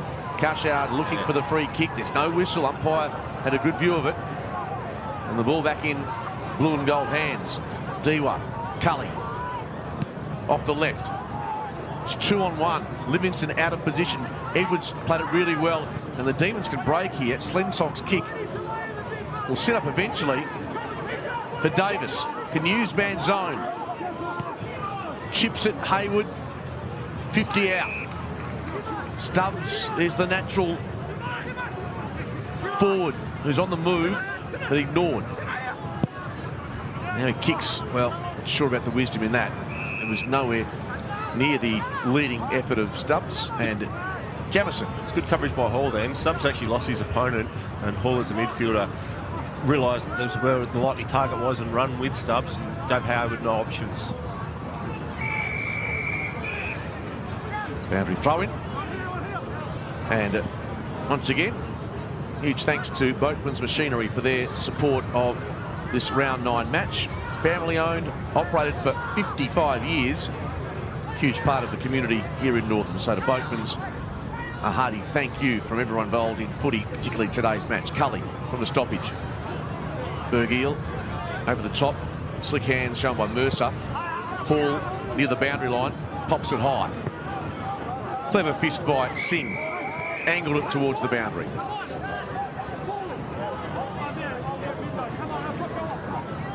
The inside 50's still pretty even. Just West Coast just can't get it into their forward 50 at the moment. It's all the Demons. Ball tossed in. We're going to check in with Jack Cooley shortly from the Perth Footy Club. Boundary side. Hall, tackle, and a whistle is blown. Time to head down to, when I say down, we're over 5 metres away from you, Jack, but good to have you on our coverage. And how are you reading this game at this moment? Yeah, it's a really good battle here. Great for country footy, and obviously they've got a lot of experienced players, and it's a really good battle. And yeah, we're right in the fight and giving it a red hot crack. Jack, the conditions, the breeze is coming right towards us on this side of the ground. What are the instructions? Is it to be safe on this side or to attack the other side? Yeah, probably just not to go too far away from our game plan. Short hit-up kicks, use the ball through the corridor and just play our style of footy. We feel that's going to get us the job done. Jack, thanks for your time. Appreciate it. Cheers, boys. Jack Cooley joining us, real accumulator, and about to return to Henry Street Oval. Tackle late on Taylor was sound, but Brogan Henry's the release. So too is Davis. And now Byrne makes the big switch. They like to get Clark isolated. That's Regan Clark to use his speed. Probing ball, Cashard from behind. Took his opponent over the shoulder in the process. And it'll be a free kick. Yeah, they definitely look more likely to take the ball on that far side of the ground, as Cooley said, staying true to their game plan and going through the corridor where they can. West Coast, on the other hand, this is different. They've been attacking more down the line on this side. Bergiel, connection finally. And Lucasen in a one-on-one prevails. But sometimes do you have to mix it up, Trent? You know, the opposite team knows if you're going to come down this flank and everything like that, and then all of a sudden they go through the corridor and something happens. You know, you can't be predictable in this game. No, I think West Coast have. On that occasion, it was a turnover on that side of the ground that helped them at that starting point, and they get the opportunity now. Not pretty off the boot, but a highly effective result. The Eagles get their fourth.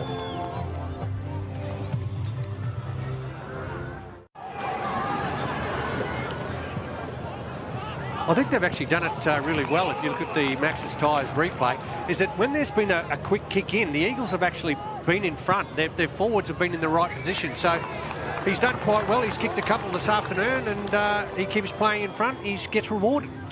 Max's Tyres bringing you that replay of the goal by Lucasen. And almost a clearance for Hall. He goes back and retrieves it. Could be ball against Barnett, and that is the call. Rusko will have to make sure this ball ends up with the Perth player. It was Thompson looking to extract the 50.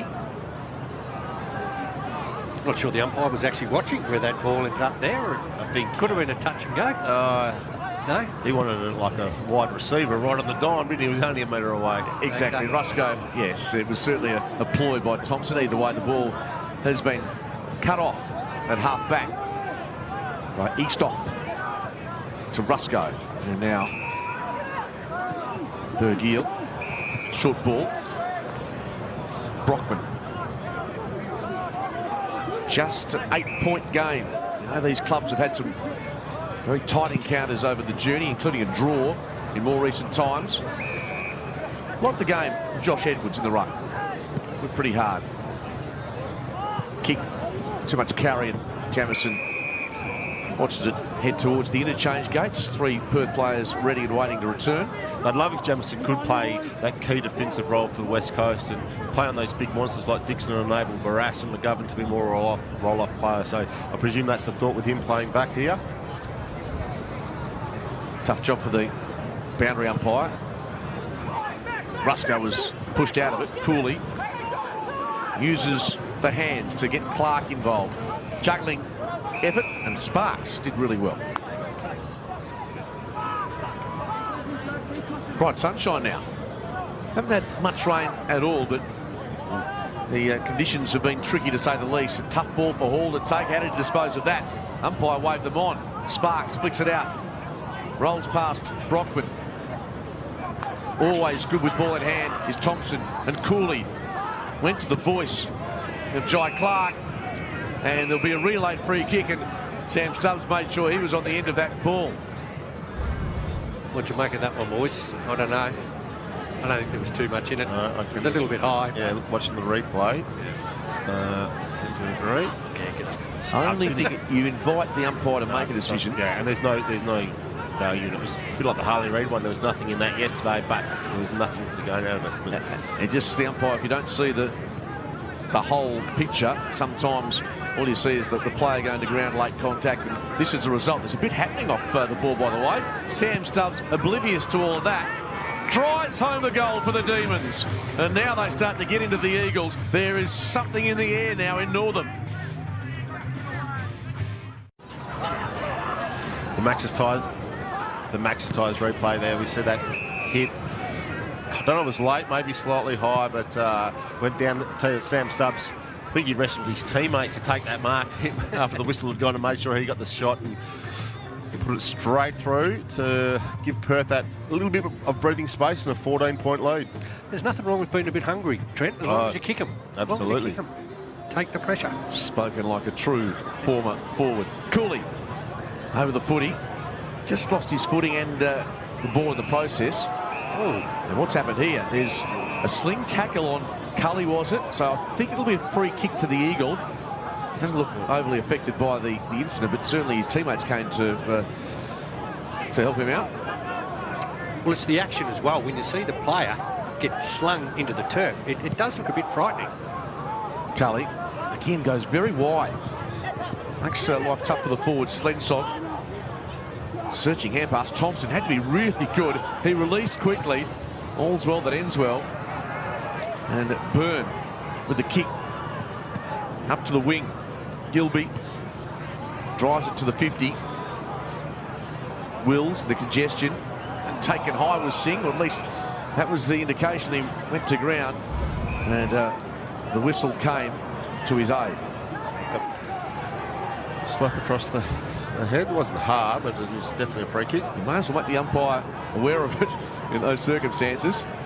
Yeah, important part of the quarter. You don't want to be the boy that cried wolf, though, mate. That's true. When you need a free kick, you should get it. You mightn't get it. Well, you need a goal. It's moments like these where a forward of the quality of Tyler Brockman can stand up. This kick, though, will have some tricks attached to it as well, Trent Cooper, given the breeze. Yeah, he probably has to. He will have the breeze behind him. The distance shouldn't be a problem, but he's going to have to aim it out to the right and bring it back. Brockman hits it pretty well. Hits it really well. That's one of the goals of the afternoon. He dealt with the breeze and all the factors that went with it.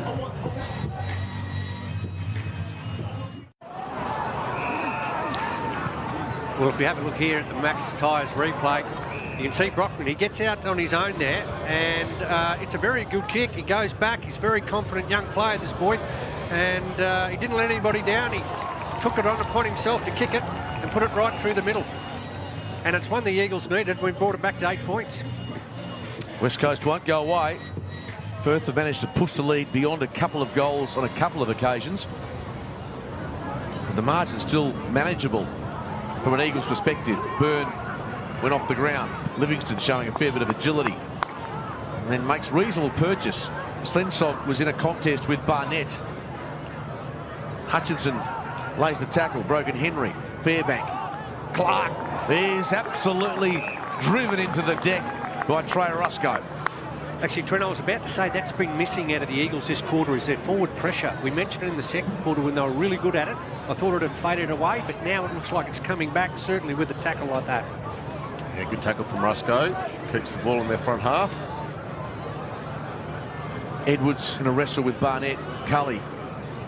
His hand pass was nullified to some degree. Clark, probably the best option in the circumstances, getting boot to ball and well fisted forward. Jamison was ideally placed to mark that, but Chaplin did enough. Hand pass had too much heat on it for Mercer. And tomorrow, of course, we're at Fremantle Community Bank Oval. Our coverage begins from 12:30, extended coverage of the Derby, South Fremantle, East Fremantle. No, those two clubs have some history. Well, looking forward to that game tomorrow, Skid. It should be a beauty. Do I have to drive you there as well? Here's the throw-in. Come pick me up. Rusco, up and down it went. And Eagle looked like he was taken high in that passage of play, inadvertently so, but Yo can take the pressure valve off the defence. Baker won it through the corridor, but it's long up the line. Ooh. It's a real floater. And where will it land? That's a question. And whose mark is that? I'm not sure it's either. I think the umpire made a pretty good call there because Reid and his opponent Fairbank had probably 50-50 purchase of that. You'd also have to say there's been a few pretty ordinary kicks today. Is that wind's actually having an effect on the players dropping the ball onto their foot? Yes, it is a factor. No question about that. Stoppage again. And that's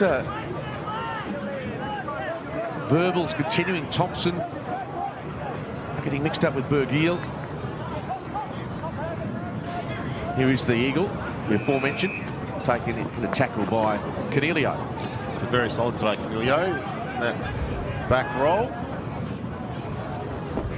Still a swirly breeze, a bit of chill attached to it as well. Demons get the clearance. Baker the spoil. Sparks controlled by Baker. On the build, Brockman, the last goal kicker. The ball just holds up. At the back, Lucasen, I think, will be paid it. Some of the Perth players not real happy. They reckon there's a few sets of hands on this. Let's have a look. It's two at the same time. They pay those. When there's two hands on at the same time, they get paid 9 times out of 10. Very hard for the umpire to discern in those circumstances. I think Lucasen, it's all about the finish here. Not much angle. Distance not an issue either. And the Eagles pull the margin back. 2 points as it was at quarter time.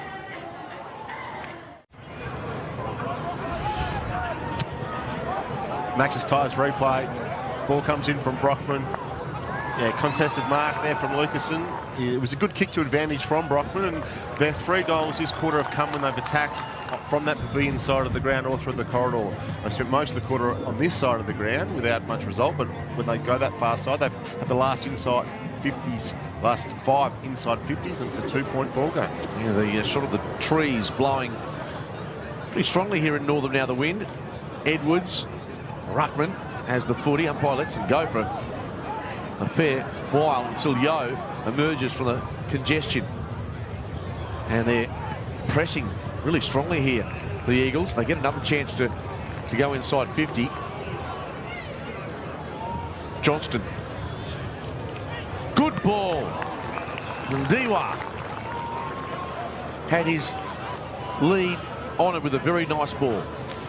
Again, when they've attacked from that side of the ground, they've looked really dangerous, and good kick from Johnson then to advantage of Ndiwa, who was leading hard, and he gets a shot from similar to where Brockman had his shot from goal not that long ago. Still not an easy conversion. This to put the Eagles in front for the first time in a long time. Breeze getting hold of it. The margin back to 1. Trent, I've been very impressed with Jai Cully's quarter of footy. He's really worked hard in the midfield and got the ball forward, so he's been a big player in this quarter for the Eagles. He has. Last week, obviously, Gaff and True were very good for West Coast, but this week, Hall and Cully have stepped up. And this is the set play. It was looking for Byrne. Stubbs has come up the ground as well. Will it work out for them? Stubbs couldn't control it. Sparks goes to ground, and you can see that Taylor, when Byrne was leading towards the middle, that they were going to roll the dice. Edwards, here's Byrne, slaps it. Only as far as Sparks. Paul helps out around his body. Cornelio in a one-on-one with Rawlinson. Comes back to Sparks. Received it from Livingston. High ball. And Taylor and Reid watch it go over. Paul up to 26, Cully 25, and for Perth, Thompson and Byrne with 25, and Cooley with 22. 70 minutes in front the Demons have been. Only 9 for the Eagles, but it's not now. You need to be in front for what it's worth. It's in about 35 minutes from now. Baker. Hayward has him. That's ball. Has to be. Oh, the umpire looked, waited, and didn't make the decision. Byrne quite rightly asking the question, why wasn't that holding the ball? And now I think there's... I think the frustration from players is justifiable. Absolutely. But I thought it was going to be a free kick though. Yes. Got to be careful. Byrne has one arm pinned, just got the kick inside the field of play. It's a courageous effort. So some nice things, Eastoff. Eastoff has the mark. And, corrected on his pronunciation today. Eastoff. Yes. Always comes by social media, of course. Always pleasant. Here's a kick by Eastoff up to the wing. Singh with the tackle. It was good. And a bit of feeling between the co-tenants, I guess you could say, of Mineral Resources Park. So we see this tackle. Baker picks the ball up.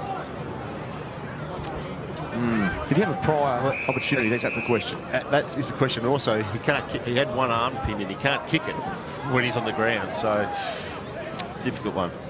We'll get some adjudication on Monday morning. We'll ask the question, and guess what? We'll be told we're wrong, or this is how it should have been played out. The umpire got it right, which is generally how it works. Edwards, scrambler, Quartermain couldn't take it cleanly. Gilby. Sparks has been important in this quarter as well. Hall, hurried ball, awkward for Byrne. Wills tapped it back to the number 4. And Quartermain protects the ball drop. And the Demons with a chance to go forward late in the quarter. 29.5 minutes almost have elapsed. And the siren for three-quarter time won't be far away. Inside 50. Oh, Johnston! What a grab! Kia, mark of the day without question. Here we the replay here, up high. Not an easy day for a tall forward, and I thought he's been fantastic all day, the way he's presented and competed. And in that case, a very classy grab. Not the first spectacular mark he's taking in this match either. Can he finish it off, as so often is the case? Right on the siren. The big mark, a big miss. How much will that come back to haunt the Demons? Close game Sunday afternoon WAFL footy coming to you from Henry Street in Northam. It's Perth by 2 with 1 quarter to come.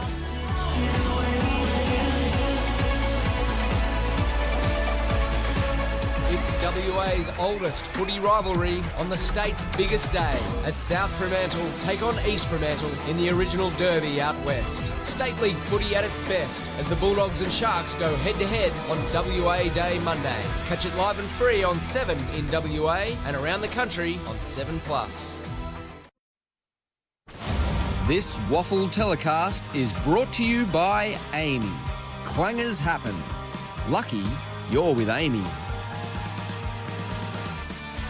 Amy Clangers. They can happen to the best of you, including Harry Quartermain with the Falcon, the ultimate Falcon, just outside the goal square. Thanks to Amy for their wonderful support. By the way, the Big H has 2 goals next to his name, and there's just 2 points in it at three-quarter time. The Eagles working their way into a position where they can win this game. Yeah, they were the dominant side that quarter, 12 inside, 50s to 8. Probably didn't get the result with 3 goals 2 to 2 goals 2. Perth actually converted reasonably well when they went forward in that quarter, but really 2 points the difference, all to play for in this last quarter. Yes, in that third quarter it was 3 goals 2 from the Eagles to the Demons 2 goals 2. Let's go to Rod Willett with an assistant coach from the Perth Footy Club. Yeah, thanks, Mark. Darren, thanks for joining us. You had a good lead there. What happened? Yeah, well, West Coast probably just got us around the ball a bit, around ground level. Their spread's pretty good, particularly going forward. And then I think from a back's perspective, we probably didn't own the air enough, and even at ground level, probably known that as well. Jai Cully getting a bit of the footy, you know, big body. Is he taking control in there? Yeah, he has done, and he's been a good option when they're coming outside of defence as well. So we've got to try and shut him down this quarter. Going to keep going through the corridor and take the game on? Yeah, we'll look to try and do that because we know that's the best way to play our footy. We try to do that, but anyway, we'll see how we go in this quarter. Thanks, Darren. Thanks, mate. Darren Rumble in the Perth assistant coach's jumper, but in many ways we remember him for a stellar career for Subiaco. There's quite a few Subi premierships amongst us. We've got Peter German, Darren Rumble, Rod Willett and Cole Horsley. Plenty of Subi premierships amongst us. Well, they have won a few over the last 20 years, so it goes without saying. 2 points to lead, last quarter about to come your way. Rod will be happy saying the last 20 years. Well, yes, time does slip away. Who's winning this one, by the way? West Coast were on top that quarter then. I'm gonna go with West Coast actually. I think that the way Cully and Hall look to be running across the top of the ground, gonna go slightly towards them. And just for those joining us for the first time today, we're at Henry Street in Northam. To the right of screen is the railway, and to the left there is a breeze. Which end do you think might be favoured, or do you think you can kick goals? Well, it's hard from both ends, really. It is, but if you're from the pavilion side, attacking from that side, you can kick goals to both ends. If you're from the broadcast side, it's difficult. Last quarter, WA Day long weekend. And it's underway with the Demons with a 2-point advantage. Rusco gets underneath that, and the ball sits high in the air for a long time. Singh, well tackled by Brockman, could be holding the ball, and exactly the decision that was made. Yeah. Started with Cully's strong work in the midfield. It looked like it was going to be wrapped up. It's reversed this decision. Wow. I looked at that pushing and shoving. Thompson has the free kick. I'm not sure there was a lot in that, but Trent, you can tell me otherwise. I didn't see it. I just know there's not a lot of value in being involved when you've got a shot 50 out. I know that. That is true. You're best off letting that go. Up to the wing. Eastoff launched himself. At the spill, Baker. Sparks. And big Harry Barnett had the kick smothered. First goal of the last quarter will be critical. Both sides 2 and 5 as we speak, 9th and 10th on the table. Chance Bateman running out with a message to the West Coast forwards. Edwards was there. Johnston sidestepping. Cully spits out the hand pass to the advantage of Rusco. Ball's got some carry. Mark was dropped by Fairbank. Reed releases Hutchinson. Pulls it back across his body. Singh slaps it back into a dangerous area, but Perth have some numbers. Davis in turn to Cornelio. Edwards and Barnett were up and down. Good hand shown by Kemp. And now Cooley. It's 1-on-1. Quartermain has the mark. Jamison importantly goes to ground. A bounce for Quartermain. A central kick. Where's it going to land? Mercer intervening, disrupting. And Sparks gets them out of trouble. The Demons have missed their moment. And Johnston. Well done, West Coast. Cully looks in the rear view mirror. Able to slip it to Rawlinson. Got the hand pass away in the tackle. Off the outside of the boot, Johnston. And Dewar was taken, according to the umpire, illegally. It's been influential Cully this quarter already. The 3 disposals and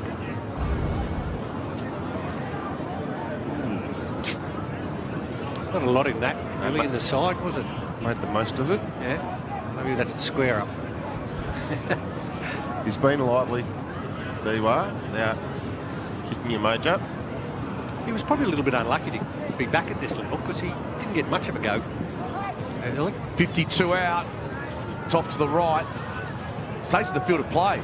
Hutchinson had it and then was set upon. Another deep entry. It's hard to score from those deep entries, and you work into the defender's plans because you can just punch it over the boundary or punch it through and everything. I'd like to see him do the top of the square a bit more. Cornelio. Totally agree with you. The only thing is, it's a 2-point game. Even those 1 point could be valuable at this stage. I think early on, definitely, they had too many there. They've had about 4 points rushed across the day. Fairbank. Brogan Henry. Hutchinson off hands. He's quiet last quarter, Hutchinson. He's been involved early here. It's a tough role at times for forwards to try and stay active. Almost at the back, they had an opportunity, but Slingsong able to get his hands on it. Bouncing ball near the line. And Gilby, one of a few players wearing the long sleeves today. Wanted a long sleeve jumper under my jacket at the moment. They've just dropped a few degrees. Well, I think some of them have got the short sleeve and then the long sleeve over the top, have they? Absolutely. Get to Chemist Warehouse, by the way. Save money on your prescriptions as the winter months emerge. Hall, Thompson has him. Cooley at the base of that. Had a couple of opportunities. They feed it back to Brogan Henry. Byrne somehow got away from Brockman. Brogan Henry. Down the line, Eagles are well represented. And able to repel pretty comfortably. Again, Harley Sparks is doing a nice roll across half back. Hall asking some more questions of this defence. Oh, Slensok dropped what he may normally have taken. Fairbank able to stand in the tackle. Slensok kick, it's not great. And they're inviting some more opportunities here as Barnett for the Eagles sends it high. Johnston had the sit. So a couple of players, maybe it's the breeze, but not holding on to marks they may normally take. Yeah, I'd say the breeze, mate, because it's swirling around. It's really hard to read the play, and you've seen some quality players actually put the ball down, so I'd definitely be putting the breeze there. And it is quite strong. Absolutely. Neither ruckman with a hand on that. Cully out the back door. Brogan Henry stripped of it. Around the body, Rawlinson. Oh, there's a sprawling mark. And Hutchinson, he may have been quiet in the third quarter, but he might just bomb up in the fourth to be the match winner. Again, good work by Cully then. He just fumbled one, but jumped up, put the pressure on the ball, spilled loose, and Hutchinson gets a chance here. He's going to go left foot around the corner. The snap is sound. Wearing number 83. Hutchinson having a day you'll never forget.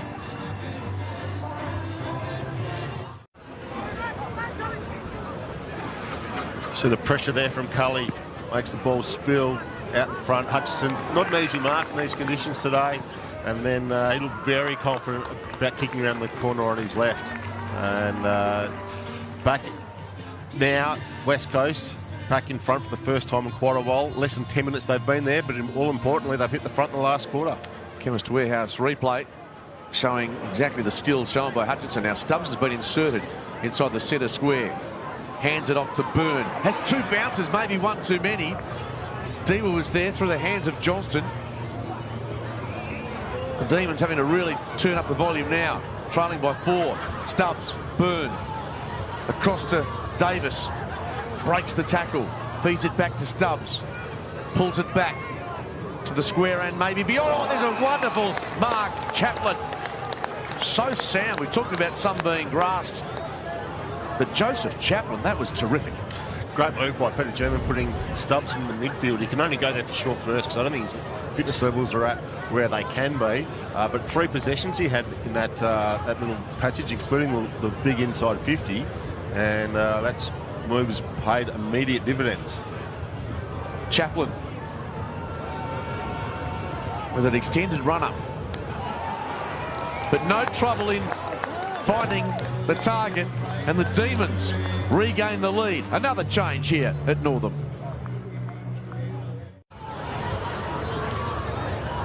Well, if we have a look here on the Chemist Warehouse replay, there's a long kick in from the Perth Demons, and that's a fantastic grab. We talked about this afternoon how it's been really hard to judge the ball and mark the ball overhead, and that was a really, really good goal and under pressure because Perth needed to respond. Here the ruckman in battle again. Edwards was good. And Yo was taken to the turf. Stubbs held that ball up again with a good tackle. And again, so many great supporters of this game in Northam. Appreciate the support of Westrel, your one-stop shop for blinds, awnings, security doors, screens and shutters. For their support of today's broadcast, Westrel have been serving the Perth community since 1973. Here's Stubbs again emerging. I think the crowd's built up quite a bit too. Absolutely. And a ball inside 50. Quartermain dropped the mark. And the fumble. The fumble was precipitated by papers flying off the desk and into the unknown. Again, Stubbs again winning that clearance. So the Demons have been sparked into action after the goal from Hutchinson. Eagles get the clearance.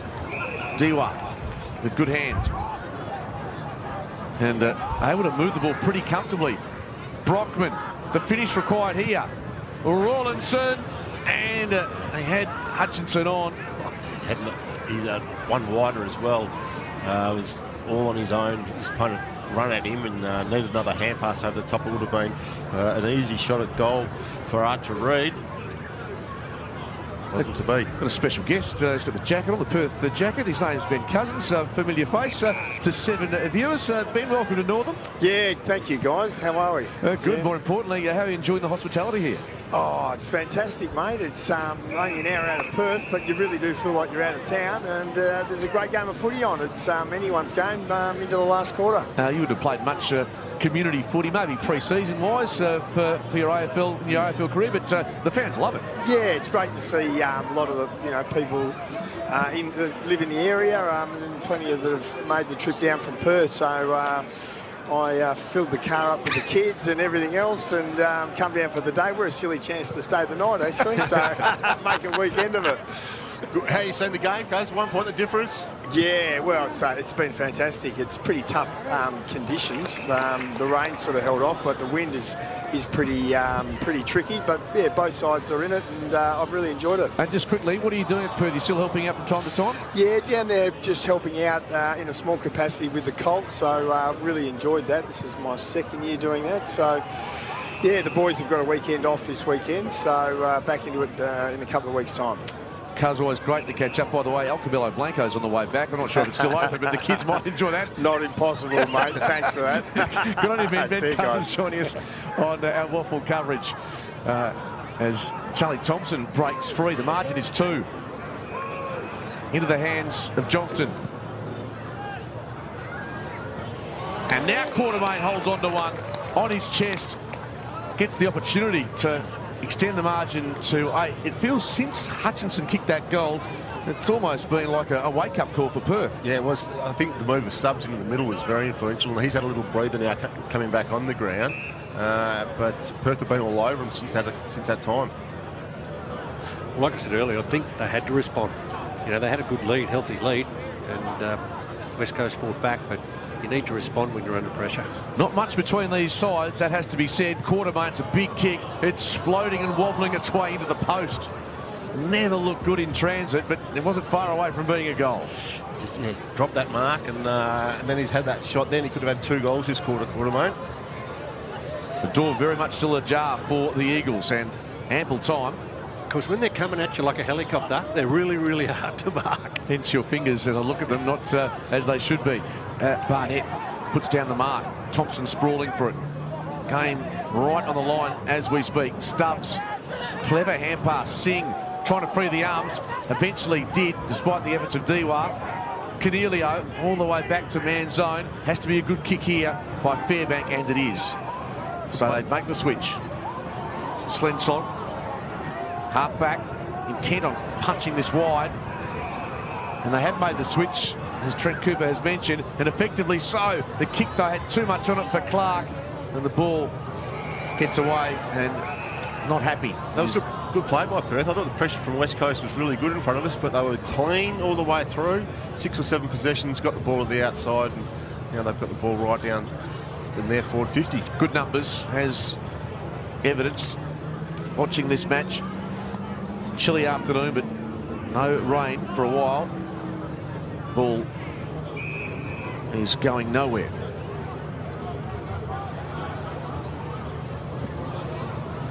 Nearly 14 minutes into this final quarter. The winner to record their 3rd victory of the season. Johnston tackle was good enough to hold up his opponent. Cashard hands the ball back to the umpire. Coming up after this, we head to Traeger Park. The Demons, the Dockers, 2 o'clock. Feast of footy on this WA Day long weekend.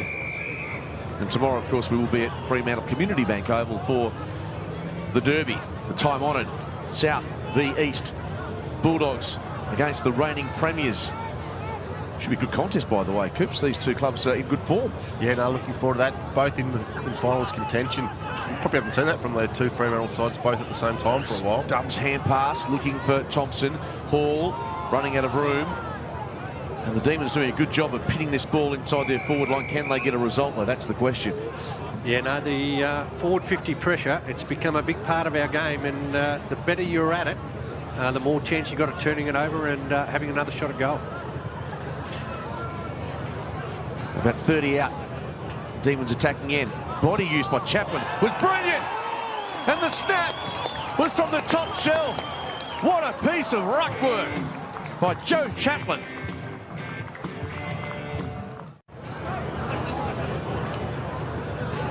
Yeah, for the Chemist House replay, Chaplin uses his body well, wins that ruck tap, doesn't win the ruck tap, takes it out cleanly and kicks his second for the quarter. And he's been the difference this quarter. Have a look at the disposals in the last 10 minutes, 33-9. West Coast started this quarter well, but it's been all Perth in the last 10 minutes. Shot of the Perth coaching group, Peter German, of course, and to his right-hand side is Mark Stone, who was at the Brisbane Lions as an assistant last year and has been one of the more highly credentialed AFL assistant coaches during his career. A clearance for Perth. From subs again. And that has been a masterstroke of sorts. Kai Barker, one of the inclusions for the Eagles today. Put simply, West Coast has to kick the next goal to stay in this contest with, I guess, 12, 13 minutes remaining. Yeah, well, as I said earlier about Perth having to respond when the side gets in front, now the pressure goes back onto the other team, the West Coast Eagles. Now they need to respond. Who's going to stand up and lead them? Yep. Brockman across his body. At the spill, Slensog is there. He receives it from Thompson. It's not sitting up for him. It's not obeying him, but Cornelio is there to support. Rogan Henry, kick was poor, missed the target by a margin. Flicking it backwards was Gilby. Now in the hands of Barnett. Cross to Gilby, who puts it out of bounds on the full.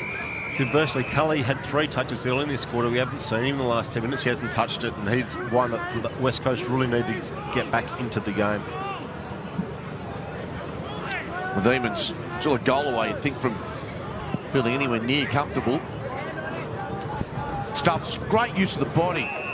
And as Trent Cooper pointed out, him seeing some more time up the ground has been to the benefit of Perth. Chews off a pretty tough kick, but bounces okay for Hayward. And now an inside 50 contest, but sliding across, reading it well, Bergiel. Come wide, would have liked to attack the corridor or the far side of the ground. Well, Hayward, he launched himself to try and get a hand on that footy, landed awkwardly and gets to his feet a little gingerly. Slensog amongst those competing for the ball right near the interchange gates, and there'll be some changes because it's a convenient spot to do it. Well, you wonder whether Perth are going to change their tact at the moment. They've got a little bit of a lead at the moment. We're starting to almost get into time on. Do they start going around the boundary and going, making it hard, making it more congested, so it's harder for the West Coast Eagles team to score? I think they will. We saw even Stubbs with that kick to Hayward. It was on the safe side. If it went out of bounds, there's no danger. I think Perth will do that. West Coast, conversely, they have to start looking to come through the corridor or to the far side of the ground. Stubbs side by side with Cully. Comes to Stubbs, and Cully is right on his hammer arch. Reed's got an issue with his arm. He will compete, though, in this contest. Knocked down by Chaplin, who's been a real star for the Demons this last quarter. Did Thompson drag that in? Not according to the umpire. Been well officiated today, by the way. Yeah, we haven't seen many of those, have we? Free kicks for dragging the ball in today. I think Brockman dragged it under. Oh, there you go. Well, he's well umpired there. Absolutely. The Eagles pressing for the next. Johnston. Chaplin. Almost. Well done by Reed to get a hand in there late. Sambo scrambles a kick. There's a massive ball here for Rusco. Oh, clean bowled Slensog. Fortunately, in the way, Fairbank, before the whistle came. And fashion nutmeg, wasn't it? Straight through the legs. It's a burn up to 31. Thompson 29, Hall and Cully 29, 28 for West Coast. Dewa was there. Cooley runs back into the traffic. Man zone. Ends up with Byrne. Took a while to get hold of it. Cheers. Brockman gives to Rusco. Smothered by Taylor. Demons get it back. Cornelio gets a spiral happening. Cully. Oh, he took the mark. Was inadvertently taken high by Clark. Not sure it's a 50-metre penalty. It's a mark that he took in the first place, but oh, it was nasty. He earned it, didn't he? Could have been worse, but it was that. I think it was a hit coming through, was it? Pulled it high, but he's. That's what the coaches used to say, make them earn it if they're going to mark it, but you're not allowed to do that these days, I don't think, so much. I would have paid the mark, surely, first. Yeah, well, he actually marked it, so. Anyway, Cully drives this low, hard, and the chest. Reading it well. Yes, sir. The local knowledge of Jack Hutchinson, who's been in Northam for probably 2.5 hours, gets another chance to score. 5 on debut. Don't dismiss me next week, he says to Adam Simpson, if that's the case. To pull the margin again, back within a goal. Hutchinson. As easy as you like. The Fifer on debut.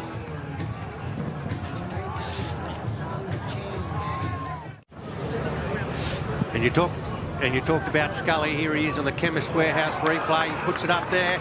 And Jack Hutchinson, could he be the match winner this afternoon, Ski? Well, if they win, that. he's the man. Well, you can only be the match winner if you win. Exactly. But what a great performance by the young fella coming up here. His first game, he's in Northam, and he's managed to kick 5 goals. Game once again hangs in the balance. Cully looks for Rusco. Beautiful ball over the top. Barnett flicks it further afield to Hall. Wave of runners. Brockman back to Cully. A sidestep. He straightens. The kick around the body is outstanding. What a passage of play by the Eagles. They are back in front.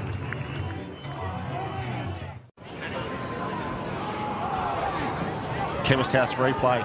Cully gets the first touch, then it keeps moving. Hall's involved. Brockman. Cully gets to the end of it. Dummies around 1. Snap. Fantastic finish. And puts them in front. And Stubbs now. He's had a break. He's going back in the middle. This clearance here will be absolutely crucial. It's massive, isn't it? Eagles searching for back-to-back wins for the first time since 2021. Stubbs had the head down. Cully took care of him. Stubbs wanted the free kick, but umpire was not in agreement.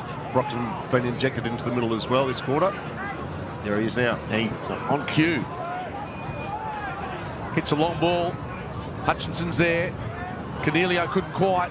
Rawlinson, Reed, another one. The Eagles are running all over the Demons in Northam.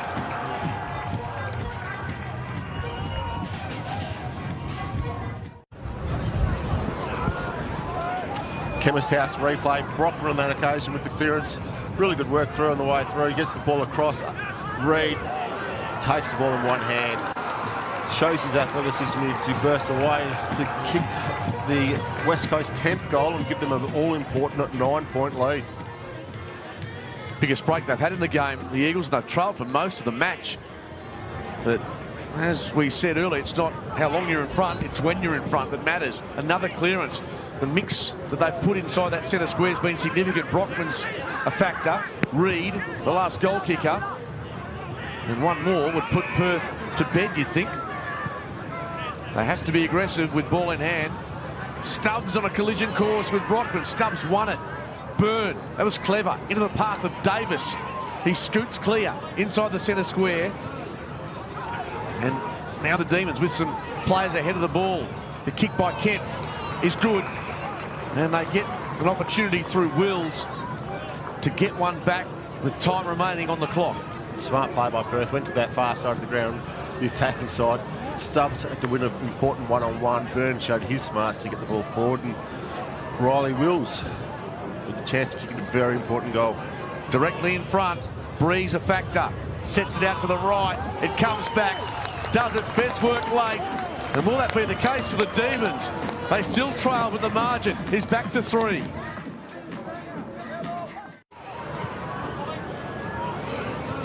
The Chemist Warehouse replay. Perth get the ball on the side 50. Really smart play from Jed Kemp. Hasn't had a lot of touches, but what he's done has been important. Hits Riley Wills, and the young 19-year-old shows a lot of composure. Grabs the jumper, makes it a 3-point game.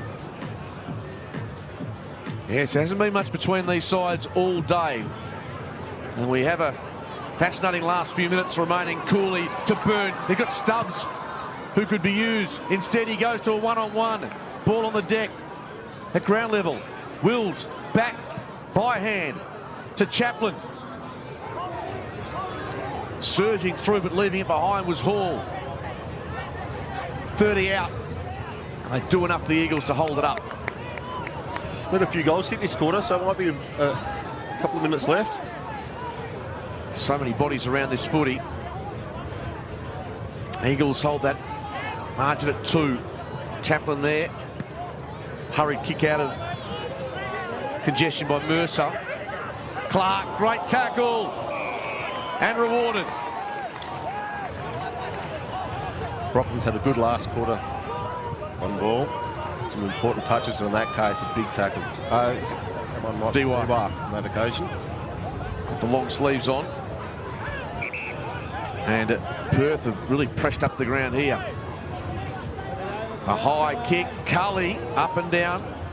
Singh lays the tackle. Cramp affecting a couple of players as well. Time off is signalled. West Coast will play this last couple of minutes along this side of the ground, and Perth will be doing everything they can to get the ball to the far side. So play held up while we had this break with Reid. Australia. And coming up, it's the Demons and the Dockers from Traeger Park in Alice Springs. Edwards trying to give it to his teammate Thompson, to no avail. Seconds ticking now. Edwards surging through the contest was Clark with real intent. Drives the ball inside 50. Oh, what a mark! Wills has it. And he gets a chance for back-to-back goals to put Perth in front with the final siren not far away. Clark's clearance had amazing, come through, clean, puts the ball to advantage. Wills. You said there's some time left, but if the Demons are to win it, this has to be a goal, you'd think.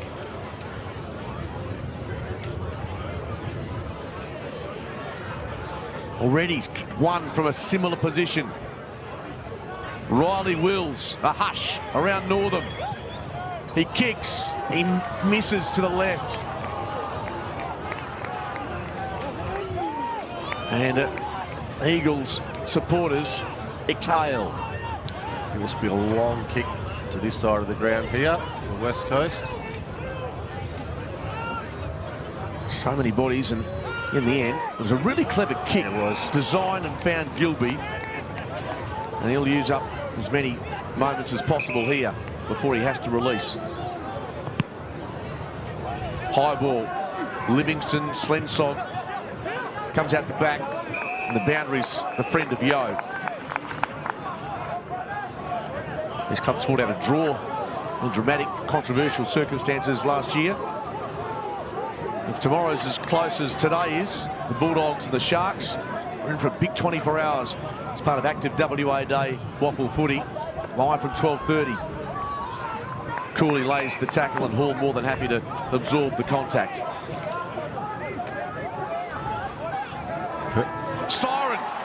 The Eagles have won a thriller in Northam. Back-to-back wins. The Tigers are now the Demons, and the West Coast Eagles have flown home in the final quarter to get home by 2. Yeah, big last quarter. It wasn't entertaining. Perth really put it to them. Looked like they'd almost had enough. You talked about it at that stage. They needed one more goal to be safe. They didn't get there. And then Jai Cully really stepped up in those last 5 or so minutes. And Hutchison's the star with 5 goals. Yes, big result for the Eagles. Have to go back 3 years when they last won back-to-back matches. That was towards the back end of 2021. They get home today by 2 points. Jack Hutchinson with 5 goals.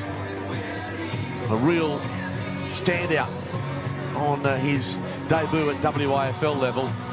And the Demons, well, that result puts them at the bottom of the WAFL Premiership table in 2024. They've had injuries. Some of their recruits, the big-name recruits, haven't been able to get any continuity into their football, but all credit has to go to Kyle Horsley and the West Coast Eagles. Yeah, no, they've just with 11 players today, normally 13 sort of the magic number for those sides to really challenge, but with 11 out there today, some really big efforts from Clay Hall and Jai Cully, the work that they did. Tyler Brockman, 18 possessions, I thought he was very good as well. Let's go into the middle of Henry Street Oval here in Northam, and Rod Willett has one of the stars of the Eagles with him. Yes, thanks, Mark. Jai Cully joining us. He was very, very good this afternoon. Inside player, likes to get outside, took a really good mark. Mate, well done. A great win by West Coast. Yeah, huge win. This Northern Cup is a really great event, so to get the win down here is, bloody great for the club. A Victorian boy, mate, you'd be used to sort of going out into the country and playing footy, or what was it like to come up here? Yeah, it was a good experience. We took the team bus this morning and, the boys really enjoyed it, and the fact that we got the win makes the trip home really enjoyable. So, yeah, good win today. Mate, you had to come from behind. You did it pretty hard for most of the day. But I just thought that young Hutchison was a really revelation for you up forward. He kicked a few goals. He must be really happy with himself. Yeah, what did he end up kicking? 5 or 6? 5 goals. Yeah, so great impact for his debut game. So, yeah, we're rapt to have him at the club. So hopefully he can get the seniors after that performance. So good on him. And I know you've got to follow the process, mate, but I thought your game was really strong today, and you'd be hoping of maybe pushing your way back into the next level. Yeah, that's the aim. I'm just trying to play good footy at the moment and be consistent. So, hopefully I get my call up in the next few weeks. So, yeah. Good luck, mate. Well done. Thank you. Rod Willett, Jai Cully, he was one of their key contributors today. 30 disposals, a goal, including in the last quarter. That sidestep as the Eagles came with a rush. 12 inside 50s is a huge amount for one player to have as well. Outstanding performance. We head back to Rod Willett out in the middle. Eagle supporters everywhere, including the players. Yeah, thanks. I've got Callum and Jack with us. Jack, first with you. Mate, coming here and kicking 5 goals in your first game. Tell us what's going through your head.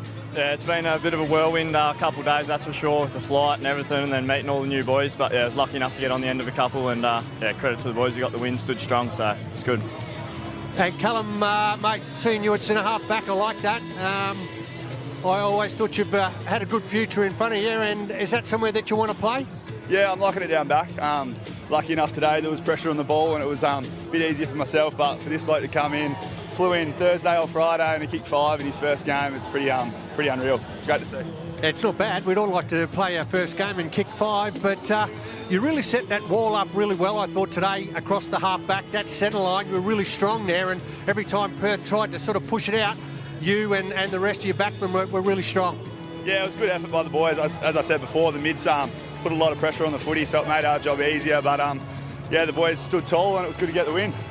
And Jack, how did you find it? It was pretty swirly as well. A couple of those slips catches you took for marks. And did you have any problem with the goals? And there was a swirly win for most of the day. Yeah, it was pretty hard to read in the air, but lucky enough, a couple fell my way. And to be honest, I snuck a couple of those goals in. Only just made it, but yeah, luck was on my side today, so yeah, it's good. Do you think the family would be at home watching, mate, or did they get it over there? And Yeah, they'd have it on the stream for sure. So I'm sure they'll ring me when I get home and we'll have a chat. And, mate, sometimes you don't know, but Callum's obviously wrapped you up and you've played well. Chance next week, or do you think you can get up and step up to the next level all right? Leave that to the coaches, but think I'll just focus on what I can control, get in, get to work, and, never know what happens, but, yeah. And so where to here from, boys? A couple of good wins on the trot now. Claremont last week, obviously Perth. Can you go on with it? Yeah, for sure. Keep playing the way we've been playing. We bounced back off last week pretty well, so I thought the boys held up well, and see what's in the future. We had Jai Cully on here before, just talking to him. I thought his work in the midfield and that was immense. We know he's a big, strong fella, but his tackle and his pressure, and some of his forward kicking, that last one to you, has been really good. Yeah, he's been elite. I've heard a lot of good things about him, and it was good to see it live. He stood up tall today in the midfield, and big reason why we got the win. All right, boys, you've played really well this afternoon. You deserve to go and enjoy it. Well done, and thanks for talking to us. Thanks. There it is, Rod Willett, Cal Jamison, and there he is, young man Jack Hutchinson, our Crown Player of the Day. Game 1 across from the Collingwood VFL side, and here he is at 22 years of age. He's the talk of the town. Yeah, very well spoken, very level-headed. Not getting ahead of himself despite kicking 5 on debut for West Coast. Yeah, the Eagles getting home by 2 points, 10-11 to 10-9. Jack Hutchinson with 5 goals, Clay Hall. Another one of those players really guiding this team to victory, back-to-back wins. The Tigers followed by the Demons here at Northern Henry Street. But back to wrap it up as the Eagles get to sing the song. They're having a really good time of it in the WAFL. We'll hear all about it right after this.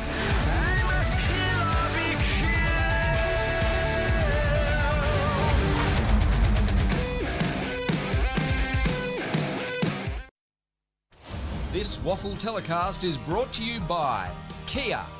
Kia's getting a ute. The Kia Tasman. Sullivan Logistics. Proud transport and logistics partner of WA Football.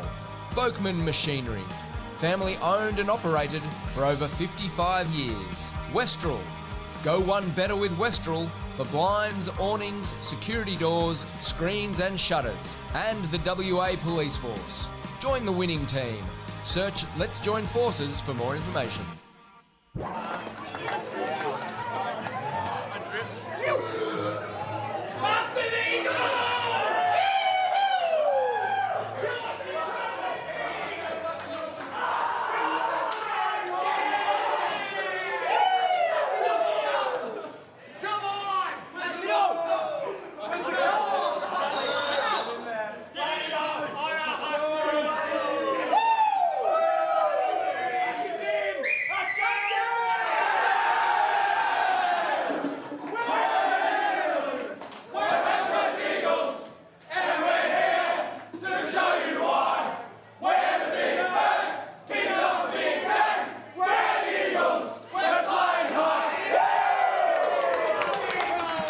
That is pure emotion, joy, smiles all round. There's been some tough yards done by this West Coast Eagles WAFL side, but they get a victory as a Brownlow medalist makes his way to Northam and enjoying the attention of boys and girls and autograph hunters and selfies. It's been a fun day here, make no doubt about that. 10-11 to 10-9. The Eagles get home, and at the end of the day, unfortunately, Riley Wills misses a gettable goal late in the piece, but there were chances for both clubs. Yeah, there was. The disposal, we've seen Perth, a high possession team, 343 to 306. Contested possessions, though, were in favour of West Coast, particularly late. Tackles are even, clearances are even, with the inside 50s, 6 more to West Coast, and they made just enough of those. And Cousins, great to have him here as a part of today's event as we head back to the rooms with Rod Willett. Here we go. Kyle, thanks for joining us. Mate, that must have been one of the best wins you've had. Yeah, it's a really enjoyable win. We've got a really young side, and to be honest, we sort of made changes, but they were already making them themselves, so the growth of the group and the leadership that young men are displaying, it's good for them to get the reward and to back up the processes they're going through or working. 2 in a row. Mate, you can see the excitement and the pleasure on the players' faces. They're really wrapped. Yeah, they are. Mate, they're a really connected group. We really drive the spirit and connection, but really they're just words, sort of over to the players to take hold of it. And yeah, they really have. I think on the bus trip up, I might have copped a bake in my day. It was as much laughter and enjoyment. But yeah, the guys are displayed with their actions. They'll dial it in, even if they were jovial and relaxed in the bus up, which just shows to me they're a connected group who enjoy each other's company. And you had to do it the hard way. You trailed from pretty much most of the day, but you had a few players that really stood up and made an impact when they had to, and Jai Cully was probably one of those. Yeah, Jai's whole game was outstanding. Clay Hall, Brockman last quarter. Obviously, the mid-year recruit, Jack's coming in, had quite an impact. And the guys down back, I thought all day competed really well and didn't lose many contests. And Perth are a really quality outfit. They probably should have beaten East Freo the week before, so credit to them and how they compete. And we're just stoked to get the win. Congratulations, mate. Fantastic win. It's great to see so many smiling faces in here. Well done, and enjoy your trip home. Beautiful. Thank you. Rod Willett with Kyle Horsley. Back-to-back victories for the Eagles in front of a big crowd here in Northam. Let's check some of the results so far in the WAFL. Trent Cooper, surprise result at River Fitness Stadium. Yeah, tipping out the window again this week. But yeah, Claremont, who were beaten last week by West Coast, had a very convincing win over Peel Thunder. Swans, that 300 game, big win over Subiaco. And then today, West Coast with another minor upset. Yes, which means the Demons drop down to 10th position, the Eagles up to 8th, and East Perth with a win tomorrow can have outright first next to their name. Huge day, of course, tomorrow on the WA football calendar. It's the Bulldogs and the Sharks. Can't wait for that one. 12:30 hour extended pre-match coverage. And up next, we're heading to Traeger Park in Alice Springs when the Demons play the Dockers. So much on the line for the Fremantle Football Club.